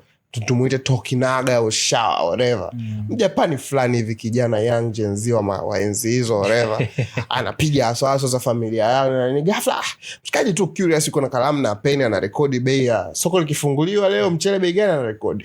Ikifungwa ana record. Katikati ya siku bei imepanda sana na record. Imeshuka sana na record. Baadaye akawa anazitengenezea kama bar chart fulani hivi umeona. Sasa akawa na record opening price ilikuwa hii hapa, closing price ilikuwa hii hapa, lowest price ilikuwa hii hapa, highest price. Baadaye akaona tarehe zinazozidi kwenda day hii day ile zile charts zikawa zina form a certain pattern and behaviors. Baadaye akaja kugundua kwamba kwa sababu hawa ni humans on exist on the same market, kuna some information zinazo create repetitive pattern. Kwamba by studying these patterns you can be able to know watu watafanya nini kesho, watu watafanya nini na hivi na hivi na hivi na hivi. Ama watu wakiwa wanafanya pale you can be able to know if they are doing this now, in the next time kama ni 15 minutes, 5 minutes, 1 hour daily, they can be able to tell ni nini kitatokea, umeona? Okay. Kwa washikaji wakaanza kuja na science za jinsi ya kuweza kuinterpret information zinazoendelea duniani. Mimi nakwambia bro, leo hii mtu akiweza kurekodi bei ya mauzo ya simu pale Kariakoo ya iPhone, wanachua first year wanavyoingia ile akarekodi kwamba kwanza wanachua wanavyoingia first year bei inakuwa hii hapa, wakija boom likitoka bei inakuwa hii hapa, likishuka inakuwa hii hapa. Yule mtu anaweza kaja kuwa na patterns za kuweza kupredict. Unajua ile mtu anakuambia unawezaje kupredict bei itapanda hivi na hivi? Watu wanajua kwamba bana washikaji wakishapata boom tukatangaza laptop fulani na fulani za laki 8 au za laki 9, zile zinatoka haraka kuliko gaming PC. Kwa sababu gani? Data za nyuma tulizoziangalia. Mwenyewe make sense kwamba inatokea ile kwamba mpo chuo kuna vile PC vya laki 3 vile. Kwa kuta ni mtu unauza PC za milioni ngapi hapo katikati, na mwisho wa chuo ila chuo kikifunguliwa unanunua PC za laki 3 hata 100, sababu unajua kwamba wanachuo wengi watakuja pale hivi. Wengi wanakuta wajijiandaa kipesa, lakini PC ni za muhimu chuo. Kwa PC zako laki 3 utaziuza hata kama ni kwa laki 4 kwa hiyo timing. Umeona? Safi kabisa. Kwa maana yake huyo kwenye forex ni mtu ambaye ameweza kustudy back data za charts, akaweza kujua kwamba okay, at a time like this nikiwa na mzigo huu ndo unaouza. Kwa sababu huwezi kusema biashara ya PC ni utapeli mtupu. Nimenunua gaming PC zangu, mmeniambia wanachuo ndo wateja. Mbona architecture wamechaguliwa 300? Kumbe wenzio wanajua, sikia muda timing ya hapa, subiri hapa boom. Yani kama umenunua hivi boom likitoka tu hapa hivi, chukua PC za laki 3 boom la mtu halizidi laki 9. Okay. Unaenda kuleta PC ya milioni 4, unataka atoe wapi hiyo hela? Kwa umeona kwa back to the answers nilizokuwa nakupa ni kwamba you have to be able to read charts. Kuna watu walikuja na sciences na ways za kuweza kuunderstand the information za data zile zilizopo, data analytics. Kwa mtu anayekwambia you can, bado anatumia data analytics. Data analytics zinatumika kuweza kujua hata tabia ya watu kwenye population fulani watafanya nini, nani ana chances kubwa za kuweza kudefault kwenye mkopo. Data analytics, you get it Kwa anakwambia mimi nilivyoingia kwenye biashara nikamjua mzigo huu kama una hela hivi au lazima ni usome. Kuna kuja kundua there's a lot of data analytics you have to be able to be good at, how to read information, how to be able to control your emotions, how to be able to control yourself, and how to be able to act when you're supposed to act and how you're supposed to not act muda ambao utakifanya chochote unatakiwa ufanye nini. Kwa hivyo vote vitu ambavyo unajifunza na ni vya muhimu sana. Kwa hivyo kwa unaniambia kuhusu technical analysis, fundamental analysis, sentimental analysis, they're all important, but it is very important mtakaelewe hicho nichokuwa nakieleza hapa. Safi sana. Umeelezea in deep sana, umeelezea vizuri sana. Mtu akikuuliza, Philemon, how do you trade? By looking at the market and being able to know ni wapi tunaelekea. Kwa sababu mimi nina pair zangu chache. Na trade Euro USD, na trade gold, na V75 bas. V75. Ya derivative bas. Safi. Bas. GJ, USD, MXN, Euro USD, gold USD. Kwa kukuelewa umesema kwamba kuna forex pairs nyingi kwa sababu tuna compare uchumi. Kwa mfano compare uchumi wa Marekani na uchumi wa Tanzania. Ndio hivyo. Kwa ni USD, TZS, ndio hivyo. Kwa tuna compare hivyo. Kwa nini umechagua uchumi wa Euro USD kwamba Europe na USD? Kwa nini hujachagua labda uchumi wa Marekani labda na South Africa? Kwa nini? Swali zuri sana. Kwa unakumbuka nilikwambia kuhusu Kariakoo, tunapenda kuwa na biashara yetu na frame Kariakoo kwa sababu gani? Kuna mzunguko. Nikiweka tu pale vile kuna watu wengi wanapita na nani. Kwa kwenye hizi pair nilizozichagua kati ya Euro na USD, nilikwambia kuna factors, yani kuna vigezo vinavyosababisha thamani ya dola icheze ama thamani ya Euro icheze. Kwenye forex tunachopenda ni thamani zicheze. Yani thamani zikipishana tu, yani ile movement ile, pale ndo tunakula. Yani pale ndo tunasema Mungu pale, yani kile ndo kibarua chetu, pale ndo tulipoajiriwa pale. Safi kabisa. Kwa hiyo sasa pale ukiangalia Euro na Marekani ni sehemu ambazo factors nyingi sana ziko at play pale. Kwa hiyo ukichagua pair ya Euro na USD, ndo kwanza Euro USD ndo pair yenye liquidity kubwa duniani. Kwa maana japokuwa sasa kuna wahuni wengi wanakwambia haina movement, si na nini, wanatamaa wanataka pips 800, unataka kuweka lot ya 0.1. Au upate pips 800 ambao ni kitu ambacho make sense. Hapana, wewe ukataka lot za 30, watapata harara ya 1 to 5, 1 to 3, 1 to 4. Wamemaliza mwezi. Safi kabisa. Umeona? Kwa yani unaelewa mtu anaelewa anachokifanya akipenda pair za aina fulani. Tunakuja kwenye pair kama gold. Pair kama gold ni pair ambao kwa mfano kama sasa hivi tulikuwa tupo kwenye super bullish commodity cycle. Kulikuwa kuna tensions nyingi, serikali, yani for God's sake, hadi serikali zilikuwa zinanunua gold. Yani kwa ulikuwa unataka kutumia akili, yani huu muda kila alikuwa na trade forex, yani mwenye kaujuzi kidogo hivi alikuwa anapiga kwa sababu unaangalia tu pa kununua. Pale buy gold. Japokuwa sasa tupo ukingoni mwa hiyo msimu wa hela za bure. Tunarudi sasa kule kwenye unaweza kutrade kweli. Hapa sasa ndo tutajua nani alikuwa anaogelea uchi. Mimi ni mmoja wa watu ambaye sio muamini wa kufanya kitu ambacho watu wengine wanajua. Mfano, nipe mfano mzuri.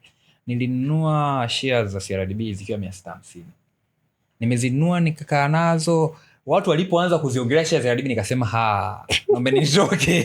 Hicho. Kwa hiyo mimi nimekuja kuziuza kwenye 1500 nakumbuka ilinisumbua, nikaja nikatoka kwenye 1400 sababu nilikuwa tunauza, watu wengi tulianza kuuza kwa speed, nikatoka. Ghafla nikashangaa zimeshuka mpaka 1100, nikasema nilisema hichi kitu. Nakumbuka uliniambiaga siku moja hivi, "File unajua haya mambo." Nilicheka hiyo siku. File unajua unavyonunua hichi kitu lazima ujiulize unamuuzia nani. Kwa sababu hawa jamaa wanaokuja kununua 650 watamuuzia, watanuzia mimi. Inabidi niwauzie wao. Watu hawajui. Sasa muone kwa mfano umetoka mfano wa gold kwamba ile kwamba kila mtu ananunua na unanunua. Mimi mara nyingi ukuta kama mara nyingi ukuta ni kwamba nakijua, nifuatilia, nikanunua kabla ya watu wengi. Ila watu wakishajua wengi ndio natoka nasema mimi nataka nimpe credits rafiki yangu mmoja anaitwa Nick Rabbit. Anakuambiaje, yani taarifa zikiwa nusu yani watu wakiwa hawaamini hawaelewele, pale ndo muda ambao kuna maslahi. Yani ndo muda ukisikia siku kiwanja kuna tetesi barabara itakuja kupita lami, yani watu wakiwa hawajui chukua kiwanja hapo, pale ndo wakitangaza tu lami itapita, pale ndo muda wa kuuza sasa. Yani pale bana lami inapita hapa bana, chukua kiwanja, hii ni deal, pale ndo unauza.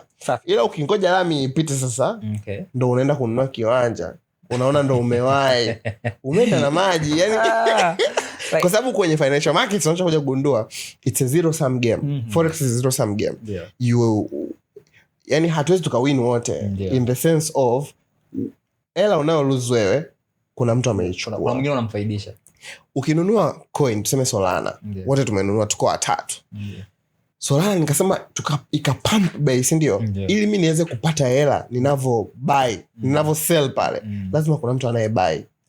Umeona? Kwa lazima kuna mtu anayenunua, lazima una mtu unayemwachia, unamwachia huo mzigo, wewe unaondoka na kwa hata unavyosema hisa za sisi na nini ama hisa za kampuni nini inapanda, lazima ujue inavyopanda pale. Wewe unaona hadi boda boda sasa hivi anakuambia nataka nijikite kwenye uwekezaji. Sio kwamba eti ila anasema tu kwenye ile flow ya chain. Tunapendaga kukutania kwamba unakutana hadi na driver wako wa Bolt anakuambia hatumaanishi kwamba eti ma driver wa Bolt, no, yani kwamba ni utani ambao tunao mtaani kwamba unaona hadi driver wako wa Bolt anakuambia bana nimejikita kwenye uwekezaji. Sasa unajiuliza ukinunua pale na wewe nani ananunua, yani utamuuzia nani sasa ili wewe hiyo ni moja shida kubwa kwa watu wengi, ni kwamba unakuta hajui, kwa sababu amesikia hivyo na anaenda ananunua, afa anapata hasara. Mnaanza kusikia hela za mtandaoni utapeli na nini, yani wanaongea tu wanakujaza. Mimi namjua mtu kapoteza hela nyingi sana. Wapo utawaona kwenye wapo anakwambia ni kuna mzee mmoja. Sasa bro, mbona kuna wazee wengi mimi nawajua wamelima karoti zimekufa, hawakuweka mbolea au hatujui walikosea nini, lakini huwezi kusema story hizo. Ni kama juzi crypto ilishuka kinoma, kulikuwa ile issue ya Trump alivyotangaza tariffs na vitu kama hivyo na nini. Alafu kuna hii media moja ikatangaza ikasemaje, jamaa fulani kafa, bei ya Bitcoin imeshuka mpaka $90,000. Imeshuka sana siku ya tarehe 30, amepoteza maisha yake siku ya tarehe 30. Nilimuona, nilisikia mrefu. Sasa pale ukikurupuka unasema Bitcoin imeliza sana watu, imewaua. Sasa sikia, haujaambiwa Bitcoin imeua. Yani ni kama tusemeje, mvua imenyesha sana, mabata yamekufa, jamaa amenunua gari. Hamna relationship. Yani haja kwambia ripoti ya daktari inaonyesha amekufa kwa cardiac arrest iliyosababishwa na masoko ya crypto. No, amesema leo tarehe hii ambayo soko limeshuka, jamaa naye alikuwa anafanya hivyo vitu. Okay. Yani haja kwa, lakini wanakumanipulate you think. Kwa kifupi unakuta wanatishia sana kwenye swala ama soko ya forex, masoko ya crypto naweka hivi. Ukishaona labda ni msimu ambao media zinakwambia hizi sijui Bitcoin imeshuka sana. Yani imeshuka sana Bitcoin. Hakuna watu wanapoteza hela, fulani amekufa, huyu kama utajiri wake pale ambapo kila mtu anaogopa, kila mtu ni biashara. Mimi nilimwambia James juzi acha. Pale sasa ndo muda wa mtu kujikita kwenye ile biashara. Okay. Na muda wewe ulijikita huo muda kuja kutoka ni ule muda ambao unaanza kusikia media zinasema imepanda bei sana. Watu wamepiga. Unakuta taarifa ITV wanaongelea Bitcoin, wanaongelea gold. Wanasema vijana siku hizo unaanza kusikia serikali inachunguza kuwekeza kwenye nini. Pale sasa una muda wewe, kuna mtu unabidi uangalie wapi unamuuzia nani pa kutoka sasa. Pale lakini sasa unabidi wewe unaweza kuchakata hizi taarifa kipindi zikiwa nusu uweze kujua unajua taarifa zikiwa nusu zinaweza zikakupoteza. Kwa inabidi uwe na uwezo na uelewa mpana wa kuweza kuzichuja na kuzichakata na kuzidadavua. Safi kabisa. Sasa kaka, kwenye swala zima la strategy, umetaja strategy nyingi sana mpaka umenichanganya. Kwenye strategy ni kwamba zina uhusiano au ulikuwa unasoma unafika njiani unaona kama inagoma, unasoma inafika njiani inagoma, hivyo ilikuwaje? Nilikuwa nasoma na imaliza. Yaani sio kwamba tunasoma na acha watajitetea huyu jamaa kustick. Mimi nilikuwa nasoma kwa sababu mimi nikwambia muda ninao. Kwa mimi nilipokuwa niko chuo nilijikita. Unajua nasema nimejinasibu kwenye tasnia hii. Imekuja mwishoni. Yaani nimejidhatiti masoko ya sarafu, masoko ya kifedha ya mitandaoni na masoko hayo. Kwa hiyo nilikuwa nasoma. Okay. Kwa hiyo nilikuwa napiga mzigo na practice, nafanya mazoezi, wale wa kuchora trend line, wale wa kusema sijui hivi na hivi, wale wa color strategy, unajua color strategy. Wakibadilika rangi wale wa 1 minute strategy wale wa huni wale walituweza. Yani vote hivyo tumefanya. Umeona tunaambia sasa una sell huko una buy huko. The hedging. Tunaamka saa 6 usiku, sio saa ngapi usiku. News zile za RBNZ kama uganga. Tunaangalia benki ya New Zealand inaongelea nini kuhusu mfumuko wa bei nchini kwao. Wanatoa data hizo usiku saa 9 watu tunaamka. Sababu kwa wao ni muda wa kazi. Lakini sisi ni usiku wa 8, kesho bidi chuo, lakini inabidi ukae macho upambanie. Unaona sasa toka kipindi kile tunafuatilia hizo. Mimi use fundamental strategy. Wahuni wale walituweza sana, lakini pale sasa mtu unakaa unagundua unaona hii michezo. Kwa ulivyosema maanisha umesoma vitu vingi sana na unaona kabisa hichi hakifanyi kazi. Yaani naomba hiyo ieleweke. Unasoma unaona kabisa hapa hichi kina shoti hapa. Mpaka unatoboa. Changamoto kubwa ukiachana na strategies ilikuwa ni nini? Changamoto ya kwanza kubwa sana ni kupata mtu sahihi wa kupe njia iliyonyooka. Okay. Yaani kwamba bana, kwa sababu hata hiyo njia iliyonyooka ukipita bidi uitembee mwenyewe, si ndio? Kwa mzigo wa kwanza ni kupata hiyo njia sahihi. Afu changamoto ya pili ilikuwa ni pale kwenye kuanza sasa kutembea. Sasa unajua ukishaanguka umedanganywa, ushikumwona mtu ni kipofu, anapewa fimbo ambayo ashika tena, afu watu wanakunyang'anya hivyo unaanguka. Kesho kuna hata kukupa fimbo utaamini, unajua. Kwa hata utakutana na mtu atakuelekeza kitu cha maana, utaenda yani itakuchukua muda kuwa na imani na kuweza kujiamini hata na wewe. Kwa mpaka uje upone, hiyo ilikuwa ni changamoto kubwa. Unakuta ushakuwa heartbroken, washakuumiza sana yani. Kwa ile pale ilikuwa ni noma. Unakuta pia umeshapoteza hela nyingi mno muda wa kufanya hivyo vote na nini. Unakuta hela zenyewe unapambana huko, unaenda unajitoa, unafundisha watoto wale. Una ile smart class unakuwa tunajitoa kule hivyo. Ule ndo unapiga, utakuwa na video vyako online huko, unafanya hata uwinga, unafanya. Yaani unajituma kweli. Kile kidogo unachokipata kinapotea. Lakini ile ndo ilikuwa inakubuild, inatunyanyua na nini hivyo. I guess hiyo hapo ndo ilikopo. Okay, safi sana. Sasa kwenye changamoto zote hizi, ni kitu gani ambacho ulijifunza kutokea hapo? Kitu gani ambacho umejifunza kwenye hizo changamoto? Kutokukata tamaa kabisa. Yaani no matter kwamba umepata mtu sahihi au hujapata. Kwanza hicho. Afu cha pili ni kwamba kuna watu Mungu anawabariki sana. Yaani kuna mtu unakutana naye kaanza tu kukutana na mtu sahihi, mambo yake yamenyoka. Kwani unagundua kwamba haijalishi ulisota miaka 10, miaka 3, sijui ulipita njia nzito. No. Kuna mtu kafika, kapiga kawaida tu, kagusa kwa bana njia hii hapa. Mwaka haujaisha, miezi yake 6-7, ana matokeo. Safi kabisa. Sasa nikuulize swali jingine. Kwa hivyo vitu vilikuwa ni humble sana. Safi kabisa. Soko lina hiyo tabia. Welcome to Dopecast, where diverse worlds collide. We amplify voices that often go unheard, sharing real experiences from real people. Born in Tanzania, inspired by the future.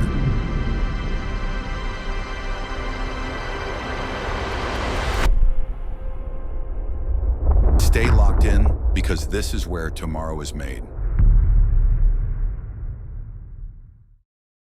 Ushawahi kutamani kuacha? Kwa sababu nikupe mfano. Kuna rafiki yangu mmoja, tena sio mmoja, na marafiki kama wawili watatu ambao niliwakuta walikaa sokoni, wakaingia, wakapoteza hela zao. Wakaona amna. Sababu ni kwamba walinifuata, tunafanyaje? Nikamwambia someni. Mimi sifundishi, najua mtu anayefundisha, nendeni mkasome. Amna, sio kusoma. Sisi juu tu kidogo nini, tupige tukishajua, tu kidogo, tupige. Akapiga pale, akapoteza. Mmoja alipoteza mtaji mzima, mwingine akapoteza hela. Mmoja alikuwa na dola 400, akapoteza, akabakia 200. Mwingine alikuwa na buku dola 1000, ikateketea yote. Kuna mwingine alikuwa na dola 800, na yeye alipoteza yote. Kuna marafiki watatu ambao hali yao ilikuwa ni mbaya sana kwenye hii swala zima. Wote wakaacha, wakasema kila mmoja akuje kisigo chake. Si nikwambie, mimi ngoja nijitafute. Huyo mtu ambao wote nakwambia ni wa mwaka 2000. Ni kama miaka 5-6 huko nyuma, kwamba tarudi. Mpaka leo hajarudi. Kwa hiyo ushakutamani kukata tamaa leo, ukasema ukakata kabisa, ukasema acha nipumzike, niachane hii biashara. Nataka nikujibu ile swali. Juzi bwana, hii weekend nilikutana na mzee wangu mmoja, namtaga mzee wangu. Mzee fanya anajihusiana na kilimo. Tukaenda naye kukagua mashamba ya mpunga kule. Akaniambia, unaona haya mashamba film, mzee anapiga kilimo vibaya mno, na matokeo yani ana maisha, yani mzee hela zake nyingi ni kilimo tu. Akanionyesha, ananiambia yule pale rafiki yangu yule pale, anaonyesha jamaa, ananiambia yule jamaa mzee mstaafu kaingia kwenye, kapoteza kila kitu. Yani maji ukiangalia yani hamna, yani noma. Mbona yule pale mbele juzi mvua alikosea saa iko pale. Vitu vimelala huyo jamaa hapo hivyo alikuwa na mama yake anaumwa India. Kilimo hicho cha mpunga. Lakini yeye mzee ananionyesha, ananiambia mimi ndo kilichonitoa. Na ukimwangalia mzee kanyoosha mwanangu, yani kwake pamenyooka yani. Kwa huyu Anyway, ulikuwa unaniambia kama kuna washikaji zako wengi ambao walikuwa wanafanya biashara ya forex, huyu kapoteza hela, yule kapoteza hichi na hichi. Yani hicho kitu kipo kwenye biashara nyingi. Siwezi nikakaa hapa nikaanza kusema alikosea huyu, alipatia biashara za kilimo, biashara za electronics, biashara za nini, zina changamoto hizo, zina story hizo, zinafanana kote.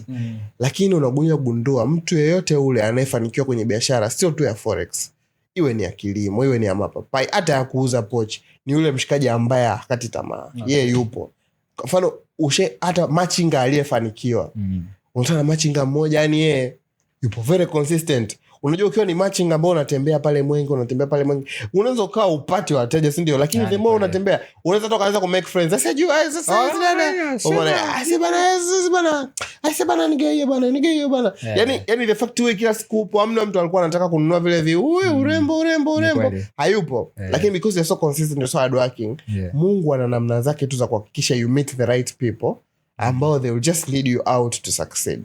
Kwa hiyo unakuta kwamba the fact ya kuwa persistent na kuwa consistent, so kwamba eti ndo vitu vitafanya tu kazi out of nowhere. No. It is a way to show you that the more you stay long in the game, the more you will meet the right people who can help you. Ama the more you will get a chance ya kugundua ni nini ulikuwa unakosea.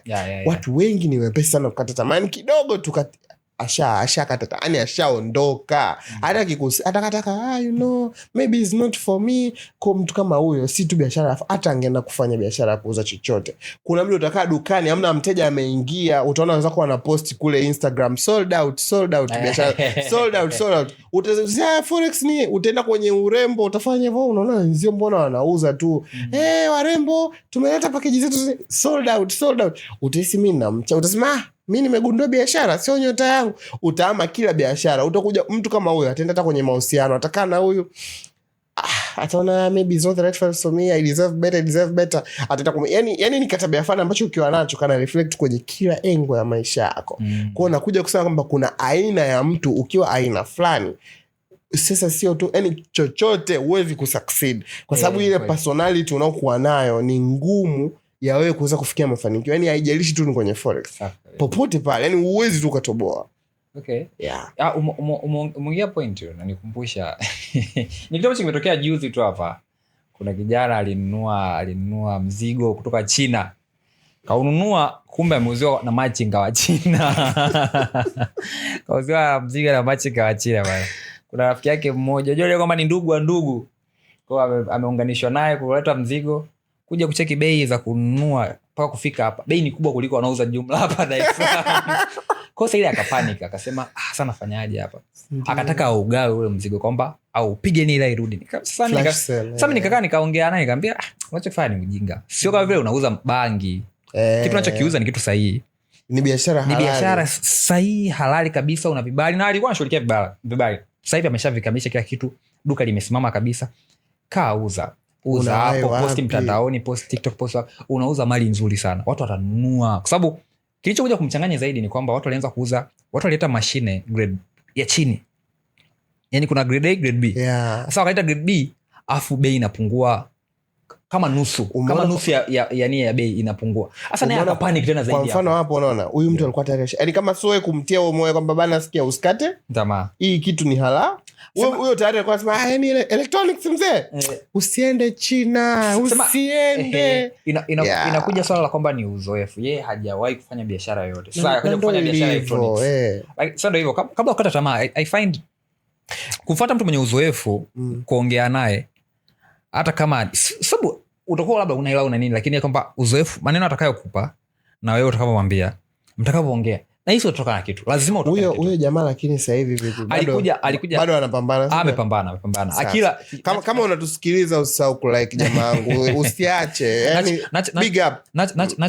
Nachoshukuru ni moja ya vitu ambavyo amenifurahisha sana kwamba yani huo ujinga na uhofu imeshapotea kabisa. Hivi anapiga bei sahihi na nini. Inabidi mtu yani ukishasema mimi naanza kufanya kitu fulani yani yani sijui kwamba yani haitakiwi uache. Yani unajua yani inabidi kinyooke yani uko mbele hivyo yani. Okay, sasa kaka Phil, umesema umeteseka hapo, umepambana. Ni muda gani ambao vitu vili click? Yani kwamba mambo yakaanza kuwa safi, ndo pesa zikaanza kuonekana kwenye mkono wako? Kwa hatua ya kwanza, okay, hiyo issue pesa kuonekana unajua kwenye okay sawa, okay, pesa kuonekana ni jambo jingine. Kwa swali zuri tuanze ku-click, tuanze kubaki, yani kwamba hapo ndo fact kwamba foila hazipo. Watu wanaassume kwamba ule baada ya mwaka mmoja kujifunza, baada hapo inabidi uanze kutengeneza pesa. Point ni kwamba pesa ibaki mkononi, kwamba pesa tuishikilie. Nakumbuka ushaikutuambia, ulikuwa unatushauri mimi sana nani, kwamba moja ya ushauri uliopewa na mzee wako ni kwamba hata kama huna pa kuipeleka hiyo pesa, hakikisha unaishikilia hiyo pesa isikutoke, maana itafika muda utaihitaji. Kwa hiyo tuambie, unakumbuka hapa nilikuwa nakwambia kwamba like kufaulu kwenye biashara ni muhimu ukawa una business skills na technical skills. Mimi mwangu muda ambao nilikuja sasa kuona kwamba hii ngoma mimi nitaendelea kuifanya kwa sababu ule mtanange sio poa. Unaenda unaenda kuna muda unafika unasema hii ngoma yani ndio siwezi kuacha, lakini inaninyoosha yani. Unaanza kujiuliza hivi tatoboa kwa yani bado muda gani yani, umeona?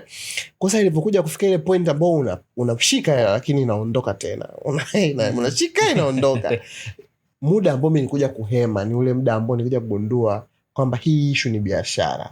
Yani ukijifanya unaenda, kwa sababu mwanzo tulikuwa tuna trades, unajua ile una download hela za trading inaonekana ni hela fulani za kuchukua tu za kwenda club kunawia mikono kutoa yani unaonekana ni mtu fulani mshikaji forex yule yani okay, anagawa kinoma yani ile pale ile. Kwa ile nidhamu ya fedha na kuweza kujua hii ni biashara yani ukitreat kama biashara ile uwezo kaona mfanya biashara wakati anayeuza vyombo anakuja Insta kuposti huu mwezi tumefunga faida ya shilingi, uwezi kuona, umeona?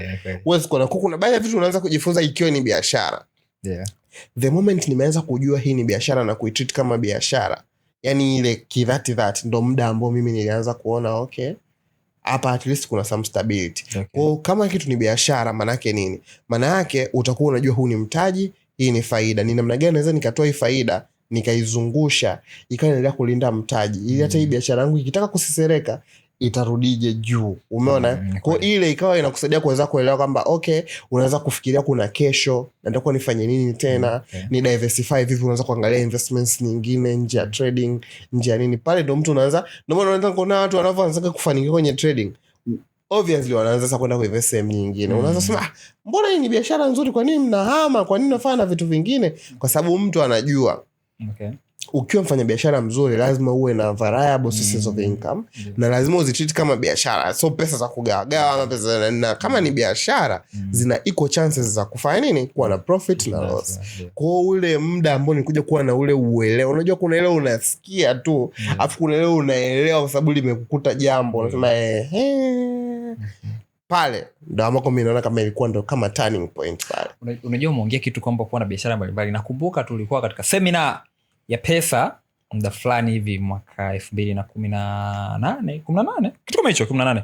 Kwa kuna mchungaji alikuja kutupa mahubiri, akasema, akatoa mfano wa bustani Eden. Akasema bustani Eden ilikuwa inalishwa na mito minne, sijui Ufrati, Pishoni, Gioni. Hii hapo kwamba Eden Mungu alikuwa anatengeneza plan kabisa kwamba ni mito minne, ila wanategemea mto mmoja ukupe hela uishi kwa nini? Wakati ile Eden ya Mungu inalishwa na mito minne, kwamba hata mmoja ukisumbua maji yakifluctuate, maji yakishuka kifanya nini. Ilikuwa ni moja ya njia ambayo tulikaa tukajifunza, akasema like okay, sawa, leo mwanzo ni mgumu, kwa uwezo kuwa na mito yote minne, lakini jihakikisha kwamba ukipata hela kadhaa tengeneza mto wa pili, au ile mito iwe na maji kidogo kidogo, tengeneza mito kidogo kidogo, ili hata kija ikazidiwa ni kwamba una mito sasa hivi kwa kupeleka hiyo kitu. Sasa tunakuja kwamba kaka, umesoma, umeiva sasa hivi unatengeneza pesa, umesema mambo yameclick, pesa sasa hivi pesa haiendi mbali, haitembei mbali.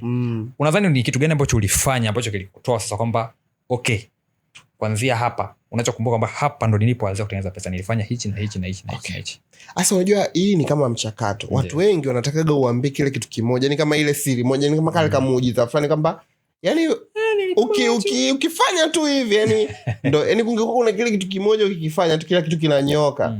Amnaga mtu ambaye angepitia mchakato, yani amnaga mtu ambaye angekuwa anakuambia dami mwangu hivi kwaga hivi nipitie hivi, amna yupo. Watu wanatafutaga that one hidden secret of success ili kila kitu ki make sense. Japo kwa kama nimekwambia ni pale ambapo nilianza kuitreat kama biashara, kwa sababu hilo jibu ni pana. Ukitreat kitu kama biashara, hilo jibu linamaanisha vitu vingi sana. Linamaanisha kwamba unaelewa jinsi ya kuweza kurisk kistaarabu, unaanza ku-overcome zile emotions za kuwa greedy, tamaa, uoga, kubalance uoga na tamaa. Maana hivyo ndo vitu vinavyofanya masoko ya kifedha yote duniani yaweze kufunction. Uoga na tamaa, fear and greed.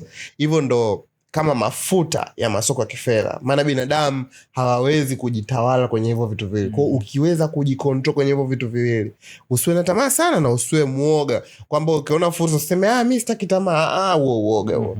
Ama ukiona kila fursa unaenda hizo tamaa. Kwa hiyo ni kukaa pale katikati. Umeona? Kwa ni kitu kimoja tu hicho, kuweza kujitawala, ku overcome tamaa na uoga. Sasa ukimwambia mtu hicho kitu anaweza ni kitu kimoja, si ndio? Lakini ni mchakato, yani mpaka ufike hapo katikati, umekandwa, umepigwa, umepoteza hiki, umerudi, umejifunza, umekaa, kumbe ile kosa ulilofanya limekukosti hela yako ya kodi mwenye nyumba. Afu wewe mtoto umerudi, umefanya nini, maji yameingia nyumbani, yameingia ndani, mvua imenyesha, mafuriko, inabidi ununue vitu vipya.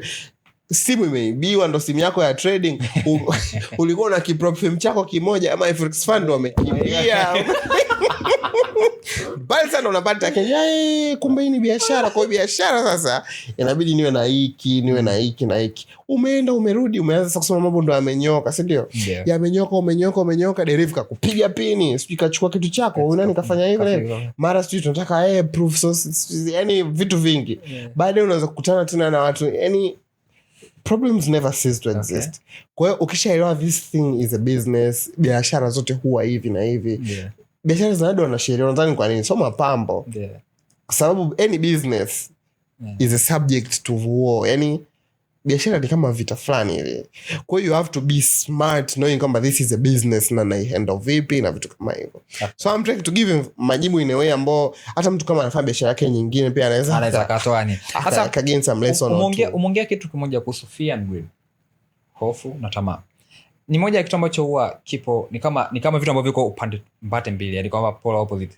Ni either uogope au utamani kila kitu, tamaa izidi. Sasa mtu anajiona kwamba hapa nina tamaa na hapa nina hofu. Kwa sababu ni swala la kwamba labda niseme ifike point kwamba labda ikitokea nafasi ninunue afu inafuata nitulie. Sasa inakuwaje najua kwamba hii hapa ndo tamaa afu hii hapa ndo hofu, like inakuwaje hapo? Basic human sisi, yani mwanadamu tulivyoumbwa sisi tumerithi tabia nyingi kutoka kwa wazazi wetu ambao walikuwa wanaishi kwa ajili ya survival. Ukienda kwenye training za kupigana tu basics, ukipigwa ngumi your natural instinct ni kujificha hivi, lakini ukikutana na the best boxing teachers watakwambia that is one of the most stupidest techniques in fighting. Yani you will be decimated, utapata KO, you lose. Kwa hiyo unakujua kwamba most of our natural instincts zilivyo hazitufanyi tuwe our best performing version kwenye dunia sasa hivi. Zilikuwa zinafanya kazi yake kule for survival. Kwa sababu ulikuwa ukigeuka hivi mbavu zipo huku nini pata kulinda, utalinda huku in the delicate parts, si ndio? Lakini ukiwa unapigana na mtu akakuna nini ukafanya hivyo, umeenda na maji mapema, you lose balance, yani a lot could go wrong. They could just hit you here random KO. Sasa tukija kwenye mambo ya kumanage fear na greed na emotions kama hizo, the way we have been designed by default, you have to work so hard. Naona sasa baada ya hapo sasa ukiwa unaenda gym, unaanza sasa kujifunza, unarushiwa ngumi ya macho, mwalimu anakufundisha kwamba inabidi uangalie. Yaani ukirushiwa ngumi ya macho utakiwa kufunga by default, ungefunga macho unaambia unadhani kufunga macho kama umeme utakatika, umeme yake utapotea, ngumi itapotea. Uwezo kukofa ngumi ya uso kufunga macho. Inabidi uione hii inakuja. Unafundishwa inabidi muangalie mtu into the eyes mkiwa mna fight. Kirusha, yani you have to maintain their center, umwangalie. Unajifunza techniques. Unaona inavyokuwa ngumu wakati wa kujifunza fighting. Hivyo kwenye trading. Kwa you have to go against your human instinct, against your baseline desire. Hiyo kazi, so hapo ni vita ya wewe na wewe. Yani kwa hiyo yani ni mtarange fulani ambao lazima kweli ujikane nafsi, upractice na vitu kama hivyo, na kuna a whole way ya kuweza kufanya hivyo. Vipo huko. Sio kitu cha kwamba tu unafanya tu hivyo umeona. Lakini kwa nakupa picture tu, yani hata kupigana you have to go against yourself. Muda ambao unaogopa you have to know like okay, unabidi uwe na whole mechanism za kuweza know is this fear, is this greed, and how do you overcome it. Kwa ukiweza kufanya hivyo, all other people they can't do that. That is how you win. Ulikuwa unasema kitu nakumbuka hapo nyuma, kwa sababu kwenye biashara lazima uwe na social, unabidi uwe na business skills na technical skills. Ukanikumbusha mama mmoja mtaani kwetu miaka hiyo wakati naishi Mwanza, alikuwa anapika chakula kizuri sana, sema na majibu mabaya. Kwa paka hapo inakuja issue kwamba ni mpishi mzuri alafu ni muuza chakula mbaya sana. Yani kwenye kuuza chakula ni unapewa matusi kama vile ila ni unaigawa, like kama vile unambembeleza kama ni mtumwa, sijui kwambieje hivyo. Sasa kwenye trading kuna uwezekano ukawa a very good analyst, lakini ukawa a very poor trader. What's the reason? Kwa sababu kuwa good analyst ni kuweza kujua tutabai hapa, tutasell pale, lakini kuweza kuexecute ndio hiyo ulivyokuwa unaniuliza kuhusu fear and greed. Kuweza yani ni kitu kimoja kujua mimi niliona ile entry, uliingia ama umeingia kwenye entry ina run faida ambazo hujawahi kichwa kiko kwenye shock, yani hizi hela zizo mimi natoka. Umeona umewahi kutoka, unafunga trade za kuwin haraka. Alafu zile za hasara unazishikia, sema hii itabadilika, hii itarudi, hii unaishikia hata siku 2 siku 3, uweki stop loss, unafuta stop loss. Umeona yani hivyo vitu yani afkweli. Unajua ndo umeongea hapo nikamkumbuka this South African trader. He says ni mzee fulani hivi, nikimkumbuka nitamtaja mbele. Alikuwa anasema hiyo ndio shida kubwa ya traders wengi, ni kwamba traders za profit wanazikata mapema, after traders za loss tunazivoma. There is a chance zitageuka, tuipe nafasi hii trade tuone itafika wapi, alafu mtu haiki stop loss au anaweka stop loss kubwa, au unakuta ameweka stop loss sawa, lakini kuna muda ambao soko likiwa bado linaelekea kwenye stop loss yako, unaona kabisa kwa mtu kama huyo akiwa yuko kwenye ule muda ambao ana hope soko ligeuke, yani unajua, yani hapo yuko in the baseline human form, yani yuko in the basic animal form ya binadamu. Akili yake ipo in the animal state, hayupo in that trader mindset, yani aje evolve kuelewa kwamba okay, hapa nazingua, hapa natakuwa ni active na hivi. Akilose ile trade kwa makosa yake mwenyewe, atasema nachukua likizo mpaka wiki. Asema mwanangu nataka nijipe off kidogo mwanangu, mimi soko atakutana na influencer mmoja anambia take some time off, you know, it's okay to chill. Ukipata bad trading week, go off the charts. Relax. Wewe tena, mimi kuna swali niliulizwa nikambukia kwenye losing streak unafanya nini? Umeona? Unasema nataka nikuulize mbona unaanza kwa Fia alisema akiwa kwenye losing streak anatulia, ila mimi nataka kwa sababu unakuta bado nimechoma account. Okay. Sasa unaendelea unafanya nini? Hiyo ndo losing. Yaani kama hujachoma hiyo so losing streak. Hiyo sio losing streak. Umeona? Sasa kuna mtu asema mimi mpaka wiki ijayo, umeona? Lakini lazima uweze kuwa at your A game. Siku ambayo it is very dangerous, siku ambayo it is very worse. Ukiwa at your A game in the worst days, make wewe una stand better chances za kuweza kutusua, kwa sababu hata siku zikija the better days, it is easy for you to be on your A game, siku ambazo ni za neema, siku ambazo sawa kabisa. Sasa Kafile, kwa uzoefu wako sasa, watu umeshapitia mitumbwi mingi sana, umeshahamishwa, unafika safarini niwe kwamba ni kama daladala, unapanda daladala koda, anaona kwamba umebaki peke yako, anakurushia kwenye daladala nyingine. Nishe kufanyia hivyo, nikahamishwa kwenye daladala 3 na pale moja. Nilirudi kwenye daladala 3, nikarushwa. Sasa jamani, simniache sasa. Simniache babani kama mmeamua. Kwa sasa baada ya kujifunza kote huko, ni vitu gani ambao kwako yani hivi ndo negotiable zako, like hapa mimi hichi kisipokuwepo mimi sifanyi, si trade? Cha kwanza nataka tu nimwage hivi in a way ambayo itamsaidia mtu. Cha kwanza, usijaribu kuchukua maamuzi yote ya kununua ama kuuza bila kuwa na technical analysis iliyonyooka. Kwenye technical analysis iliyonyooka, hakikisha unajua buyers ya muda mrefu ni ipi. Yaani usikute unaingia kwenye trade kumbe ni kama short reversal tu. Umeona hicho cha kwanza. Yaani hakikisha unajua buyers yako ni ipi, alafu trade kwenye ile directional. Yaani ni ushauri ambao umeandika kwenye vitabu na wazee. Upo. Na mimi wakati wanasema hivyo nilikuwa na usema okay, yaani wewe umepocha, yaani unajua nilikuwa nasemaje? Umeulizwa swali kama hili, badala ya kutuambia ingia hivi ukiona hichi fanya hivi, unatuambia tu tuende na buyers. Trend is your friend. Watu wachoo sana, trend is your friend. Lakini hadi inakuja point naanza kukuambia kama ile video wazee watu wa maana sana, wazee. Sasa wewe pamoja na mimi kukuambia kwamba nilikuwa kama wewe, nikaambiwa hivyo na nikasema kwamba unajua mwanangu, leo tena nakuambia, lakini wewe sema okay, kama vile inataka kuingia, lakini acha. Utakutana na mtu anakuambia mimi nimebuy hapa, nimesell hapa, amehedge, unataka biashara. Lakini mimi nakwambia usitrade kama yani hiyo trade unayochukua haiendani na baadhi yako ya time frames kubwa. Always the higher time frames are your friends. Forget hizi noise za huko kwenye lower time frame. Always stick to the basics. Acha tamaa. Like treat this as a business. Ukiwa na trade hizi pairs ama tuseme ni hizi USD na vitu kama hivyo, ukipata ara zako za 1 to 5, 1 to 3, you are doing exceptionally well. Get a prop firm, perform well, nenda mdogo, acha tamaa, usitake vitu kwa pupa. We are still young, for God's sake.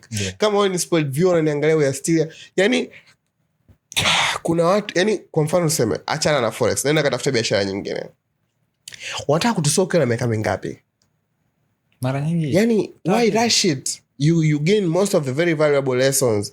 We nenda mdogo, poteza, utatapeliwa, watakuja payment processors watakimbia na hela zako, watarudi. You build your character, go slowly. Usitake pesa za haraka, never. Kwa sababu ujue ukimwambia mtu you do forex, all they think is you are a very rush person kwenye masuala ya fedha. You're very frugal. You just spend money without thinking.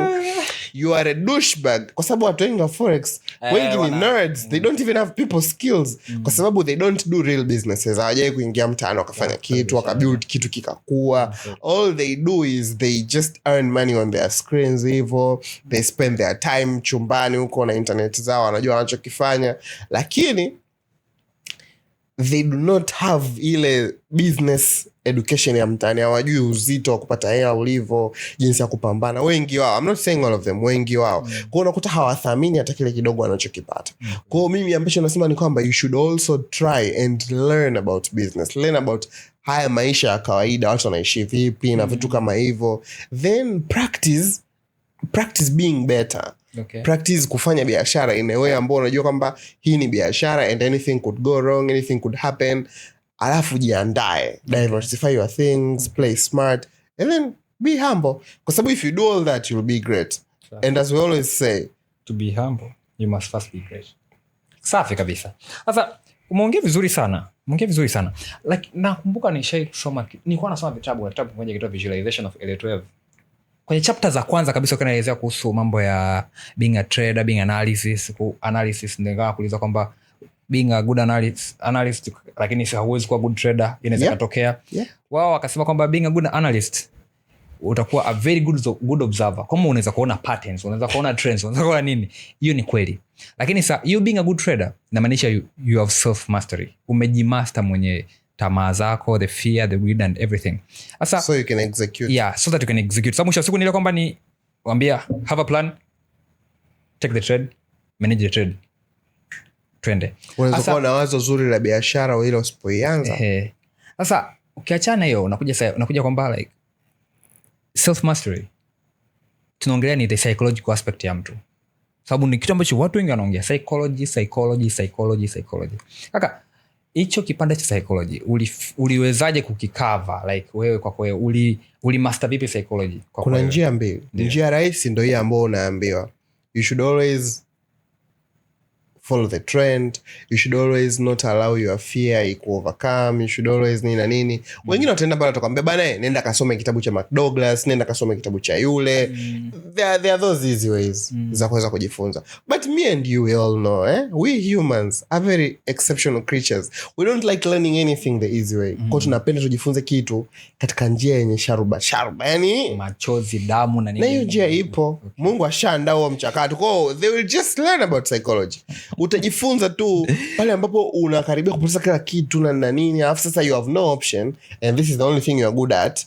Then you just sit down na unakaa unaanza kusema okay, hapa cha kufanya bwana ni kurudi tu mzigoni kupambana. Mdogo ile tension na nini, you will start to overcome your fears, like provided only you don't quit. But the best way for you to learn kiukweli ni kuweza kupokea ushauri kwa watu ambao wameshatangulia huko na ukaelewa ile kitu kwa watu naongea kwamba humans by default settings zetu hazikuruhusu wewe kuwa competitive. You have to be able to train yourself to be something different from the norm. For you to be able to fight the crowd. Exactly. Kwa hiyo uweze kutusua kwenye financial markets ama kwenye sehemu kama hizo ambazo zina rely on data za watu wengi watafanya nini. Watu wamekuwa studied and we know people will react like this. So you have to be able to react differently kuliko wale watu. Ili uweze kufanya hivyo, just learn kwa wale tunakuambia mapema. It is hard kwa sababu akili yako wewe ipo wired by default. Kama nilivyosema, by default only pain can change the way you believe. Yani kuna a level of pain, it is the only way ya wewe kukufanya ubadilike. Ndio maana hata mbwa akiwa anafundisha wakagi nayo wakanegotiate tu. Kuna muda they have to induce some beating na vitu kama hivyo. Then the dog can learn habits. Hapa nitakuwa ni hapa okay. So just don't do it evil. But it's unfortunate that you have to go through the hard way. So, okay. You've talked about the psychological aspect a lot. Tunaongea kama mtu psychological inabidi awe shape. Tunaongea psychology na maisha ni mtu anabadilisha mentality, anabadilisha nini. How has the forex market affected you socially? Okay, so socially, I have to answer it very well. I'm not nonchalant. I can feel things. I can, Sababu kuna msemo mmoja kwamba watu wengi ambao mtu alifanikiwa kwenye forex mara nyingi kwenye sala ya mapenzi huwa ni wagumu sana like huwa kwenye mahusiano. Good play my brother. Kwa mahusiano huwa kuna msemo unasambaa. Watu wanasema vingi. Kuna misemo inasambaa mingi sasa. Tukao tumesema misemo mtaani watu wana misemo sana. Kwa kweli how has it affected you socially? Okay, so basically nilikuwa nataka kusema kitu kwamba katika the way mimi forex ilivyonifundisha sana kwenye kureact kwenye emotions ni kitu kimoja cha muhimu sana. Mimi nikiwa super excited, kwa mfano tulikuwa tunaanzisha podcast, I was so happy, we are building something good na nini, it's gonna be very beautiful, watu watapenda, watu watajifunza, umeona hapo watakuwa tuchukia, but we don't care. Nilikaa nikaanza kuanalyze that good emotion, naanza kuanalyze what are the downsides to it. So this means spending a lot of time preparing the episode, spending a lot of time editing, spending a lot of time on dealing with the bad PR itakuwa inakuja. Risk kwanza, exposure yangu inaanza kuongezeka. Umeona, utaanza kufuata, yani unaanza kulist zile pale. So by the end of the day una zile goods na zile negative. Kwa unakuwa yani kama ulikuwa positively charged, unaanza kuwa to the neutral. Umeona? Kwa that is the thing about forex imenifundisha sana kwenye nguli. Umepata profit yako ya kwanza kubwa nzuri, umpata 1,000 you are funded au ya 200,000, you are so excited kwamba mimi napata nikimake only 10%. Eti only nikimake only 1%, I am settled, I am good. 1% ya $200,000 ni how much? $2,000. You are settled. Na ni kweli kwa mishahara. You get it, You are settled. Plus that is just by, kumbuka ni by weekly. Kweli. You are settled 1%. It's just one position. Kwa mtu ambaye inamaanisha kwamba kuna zile program ambazo unalipwa kila baada ya wiki 2 unakuwa unalipwa hiyo 1%. Kwa kama umetrade kwa account ya $200,000 ukaweka 1%, kwa unapata $2,000. Kwa baada ya wiki 2 unalipa $2,000 yako, wanakupa tena account, unatenda na baada ya wiki 2 unakuona kwamba ndio ilivyo. Kama ukiweza kupata 1% kila mwisho wa wiki 2. Sasa pale utakuta upo very excited kwamba mimi sasa hivi nakuwa naweza kuingiza labda 4,000 hivyo, nitafanya hivi na hivi. Then comes the next step, you have to list down the negative consequences ambazo zinakam na hicho kitu for you to be neutrally charged. Kwa hiyo ni kati ya kitu ambacho kimenifanya hata my interactions na watu, if I'm so excited about anything, I try to also find because they exist. Yani the world is full of yin and yang. If there's a good, there's a bad. Exactly. So in the social dynamics, if I'm excited about anything, I also look at the negative. If it's very negatively charged, I am sure kwamba kuna also some positivity in it. Unajua umesema the yin and yang, nikataa nitoe mfano wa kuna course moja tulisoma na maanisha na ulisoma. Inaitwa Photon wao walikuwa wanasema kwamba kuna the positive ions na negative ions. The positive side is the side of joy, side of happiness. The UK guy. The UK guy. Yeah. The negative side ni kozi mwezi mmoja ni pound 100,000 kozi. Editor, utapiga pound 100,000 kwa mwezi. Sasa the negative side ni hiyo sema ambayo ni ya majonzi, losing streaks nini hiyo hapo. Sasa ukiwa unafikiria from majonzi na trauma, kuna namna unavyo react. Na kuna ule kufikiria ukiwa kwenye furaha, kuna namna unavyo react. Ni kama nyumbani kwenu, mzazi akija ana furaha, kuna ile unaweza kwenda kumwambia, mzee, kuna hichi hapa. Mzee naomba hela kitu fulani. Unapewa. Lakini mzee akija na hasira, ni unamsalimia afu unakimbia. Umeona mpaka hapo? Lakini mwisho wa siku na the photon ni kwamba neither positive nor negative. Kwa hiyo unakaa ni kwamba unajua the positive side and the negative side. From there your analysis can be better, like unaweza kujiview from the ndo kaka akasema yin and yang kwamba good, bad or good and evil, the good in the evil and the bad in the good. Kwa unakaa unafanya analysis nzuri kabisa, kichwa kinakaa kinatulia. Umeua. Afu watu wengi lokutana nao wanaopenda yin and yang, unakuta pia wanapenda astrology. Ama na wewe ni Pisces. Hapo kakaangu unanitafutia. Unanitengenezea maadui duniani. Maana mimi ni mmoja wa watu ambaye nina ugomvi kubwa sana na astrology. Host wetu ni Pisces au ni Sagittarius? Mimi ni Solomon bwana. Okay, anyway, tuje kwenye jambo jingine. Forex ni kama ni a very high stake game.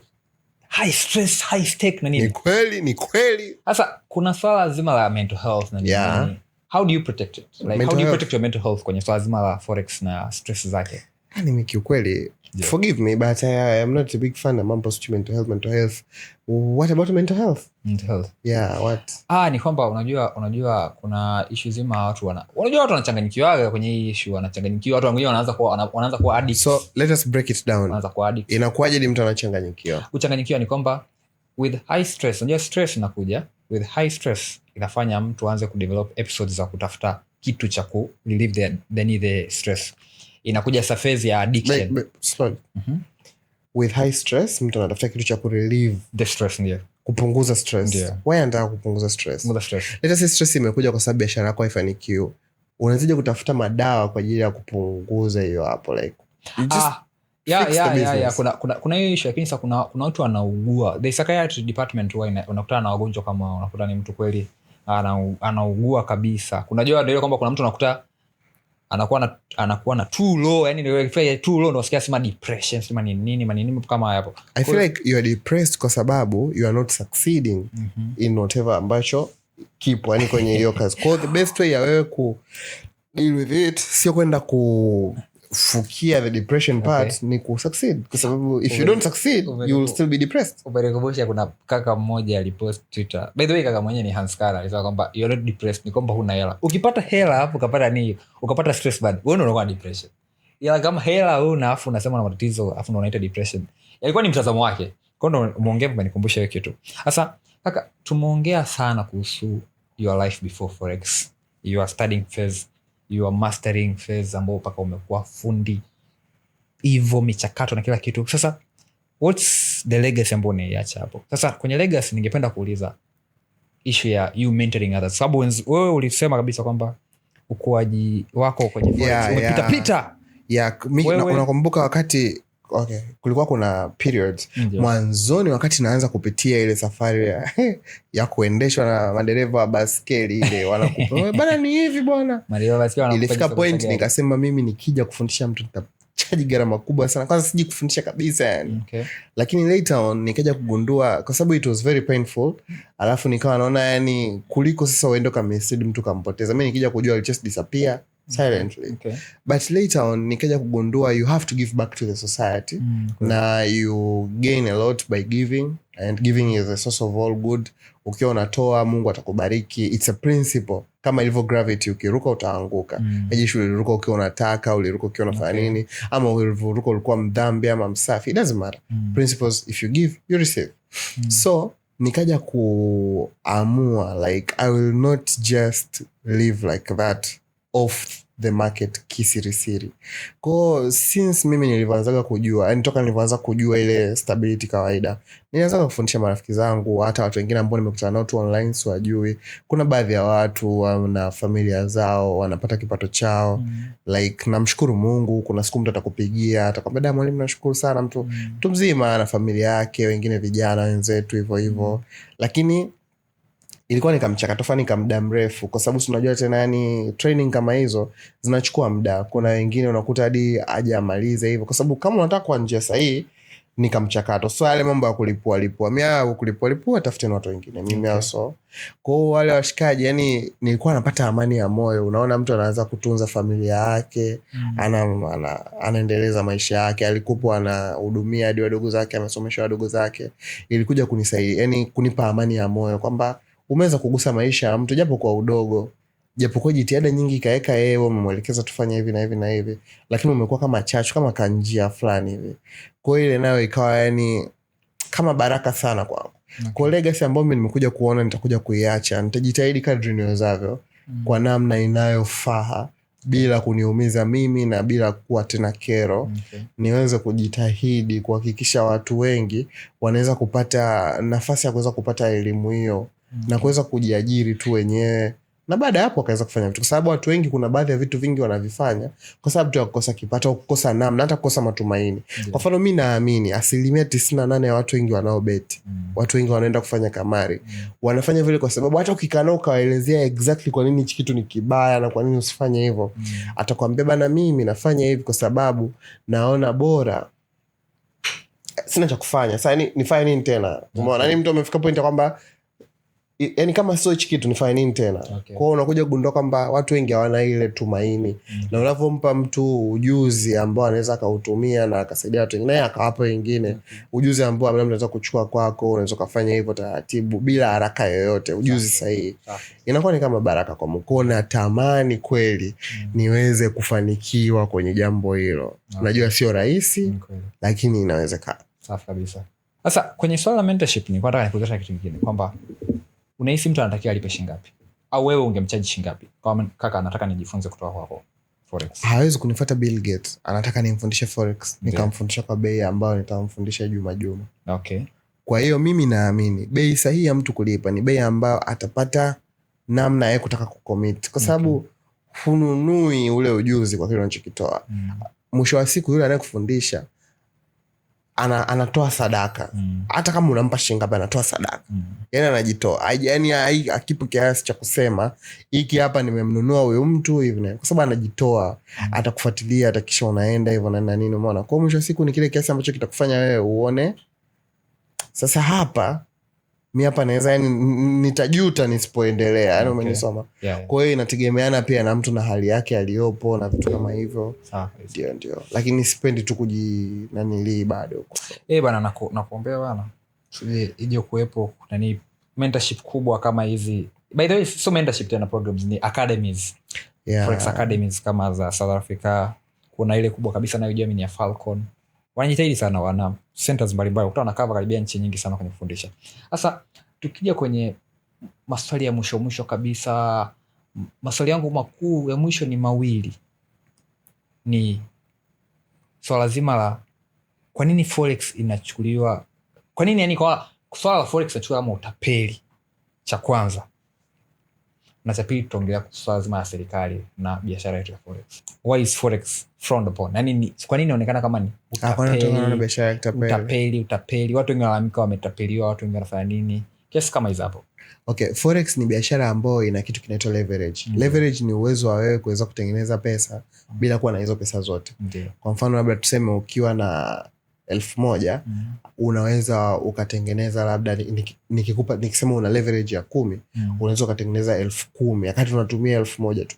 Kwa baadhi ya biashara ambazo zinahitaji wewe utumie shilingi 10,000 unaweza ukazifanya kwa 1,000.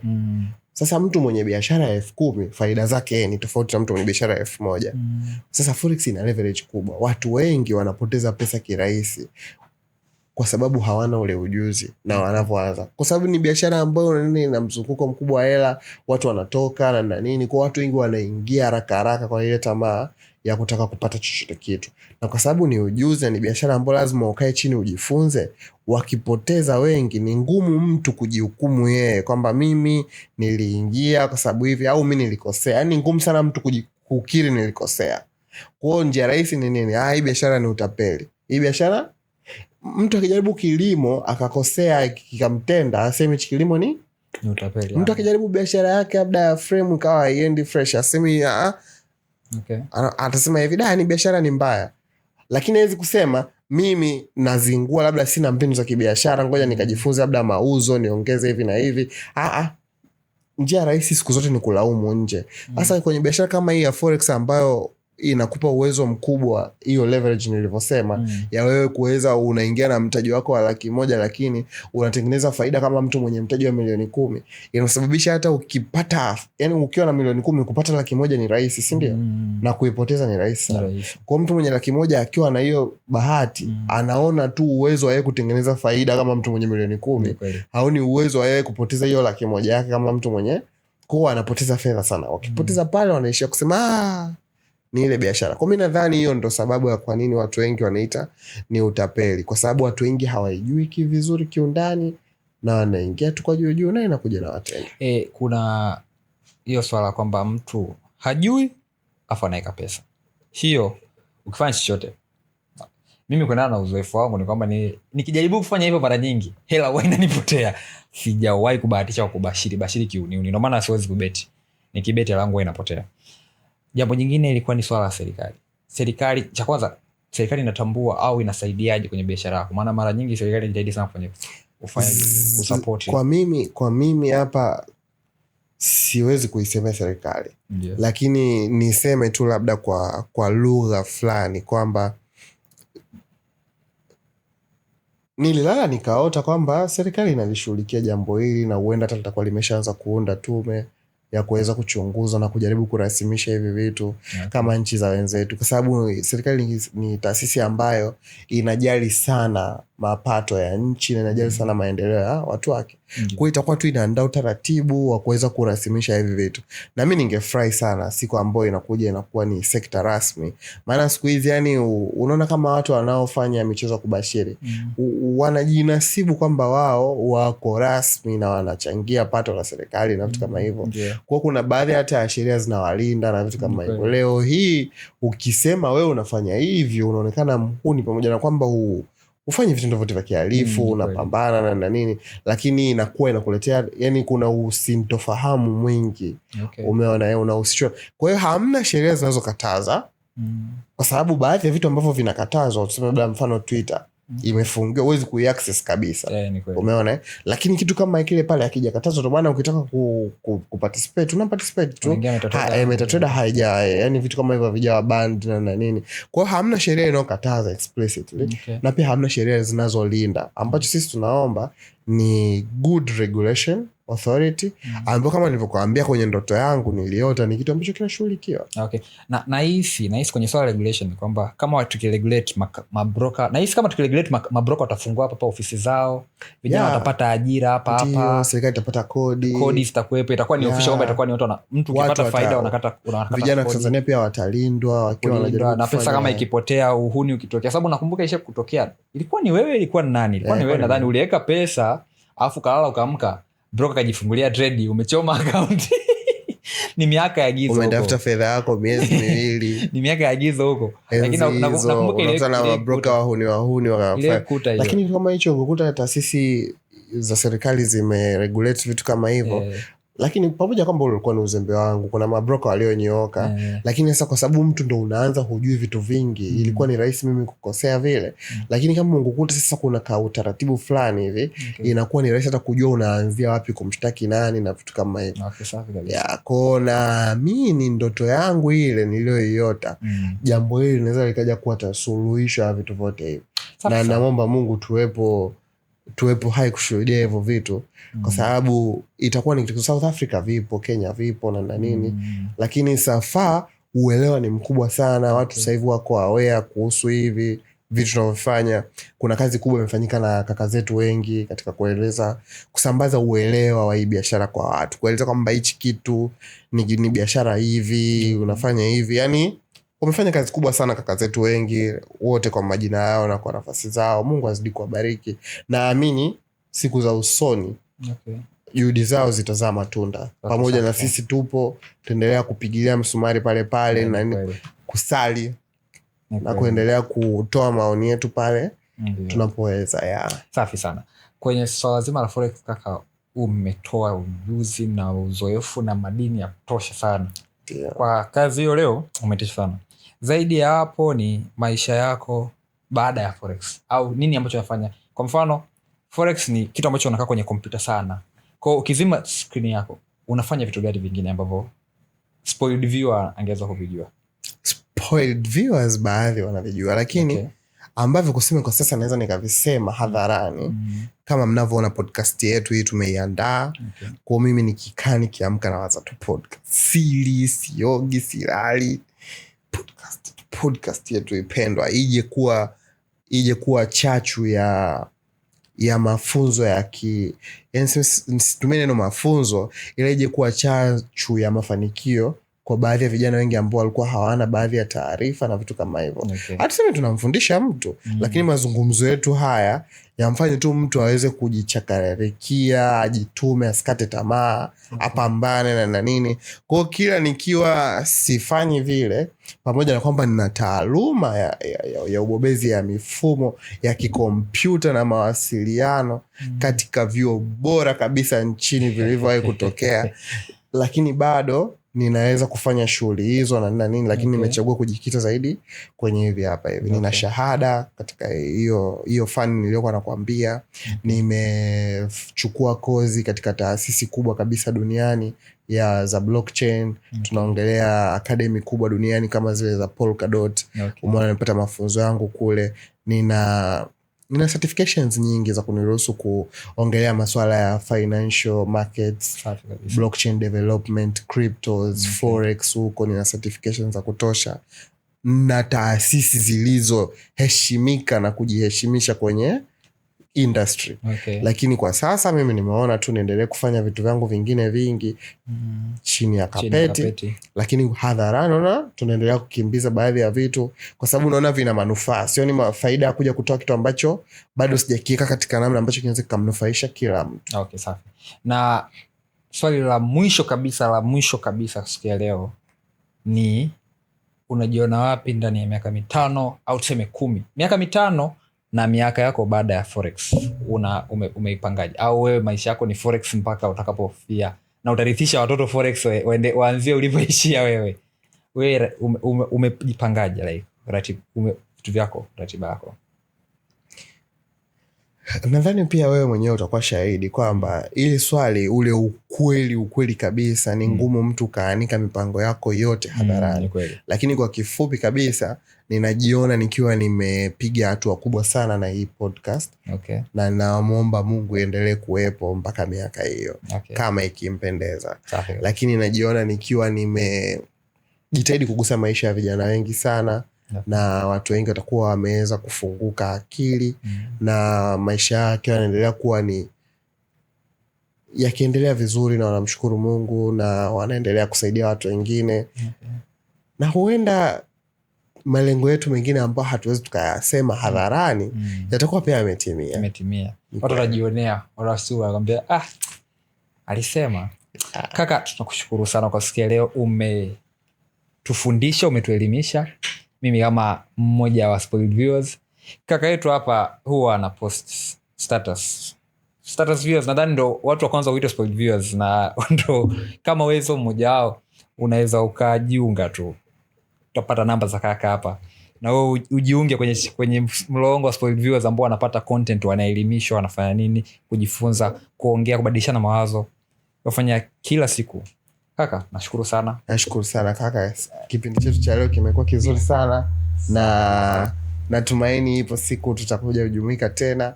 Huenda Mungu akitupa kibali hicho tukaweza kuongelea mambo mengine ambayo yatakuwa na tija kwa ndugu zetu spoiled viewers. Ni kweli kabisa. Sasa ndugu spoiled viewer, nawashukuru. Podcast yetu pendwa sema tuishie hapa kwa siku ya leo. Tusisahau ku-like, follow, subscribe, share kwa kila mtu. Hichi ni kile kipindi ambacho tulikuwa tukifika, kimefika. Shukran sana. Peace.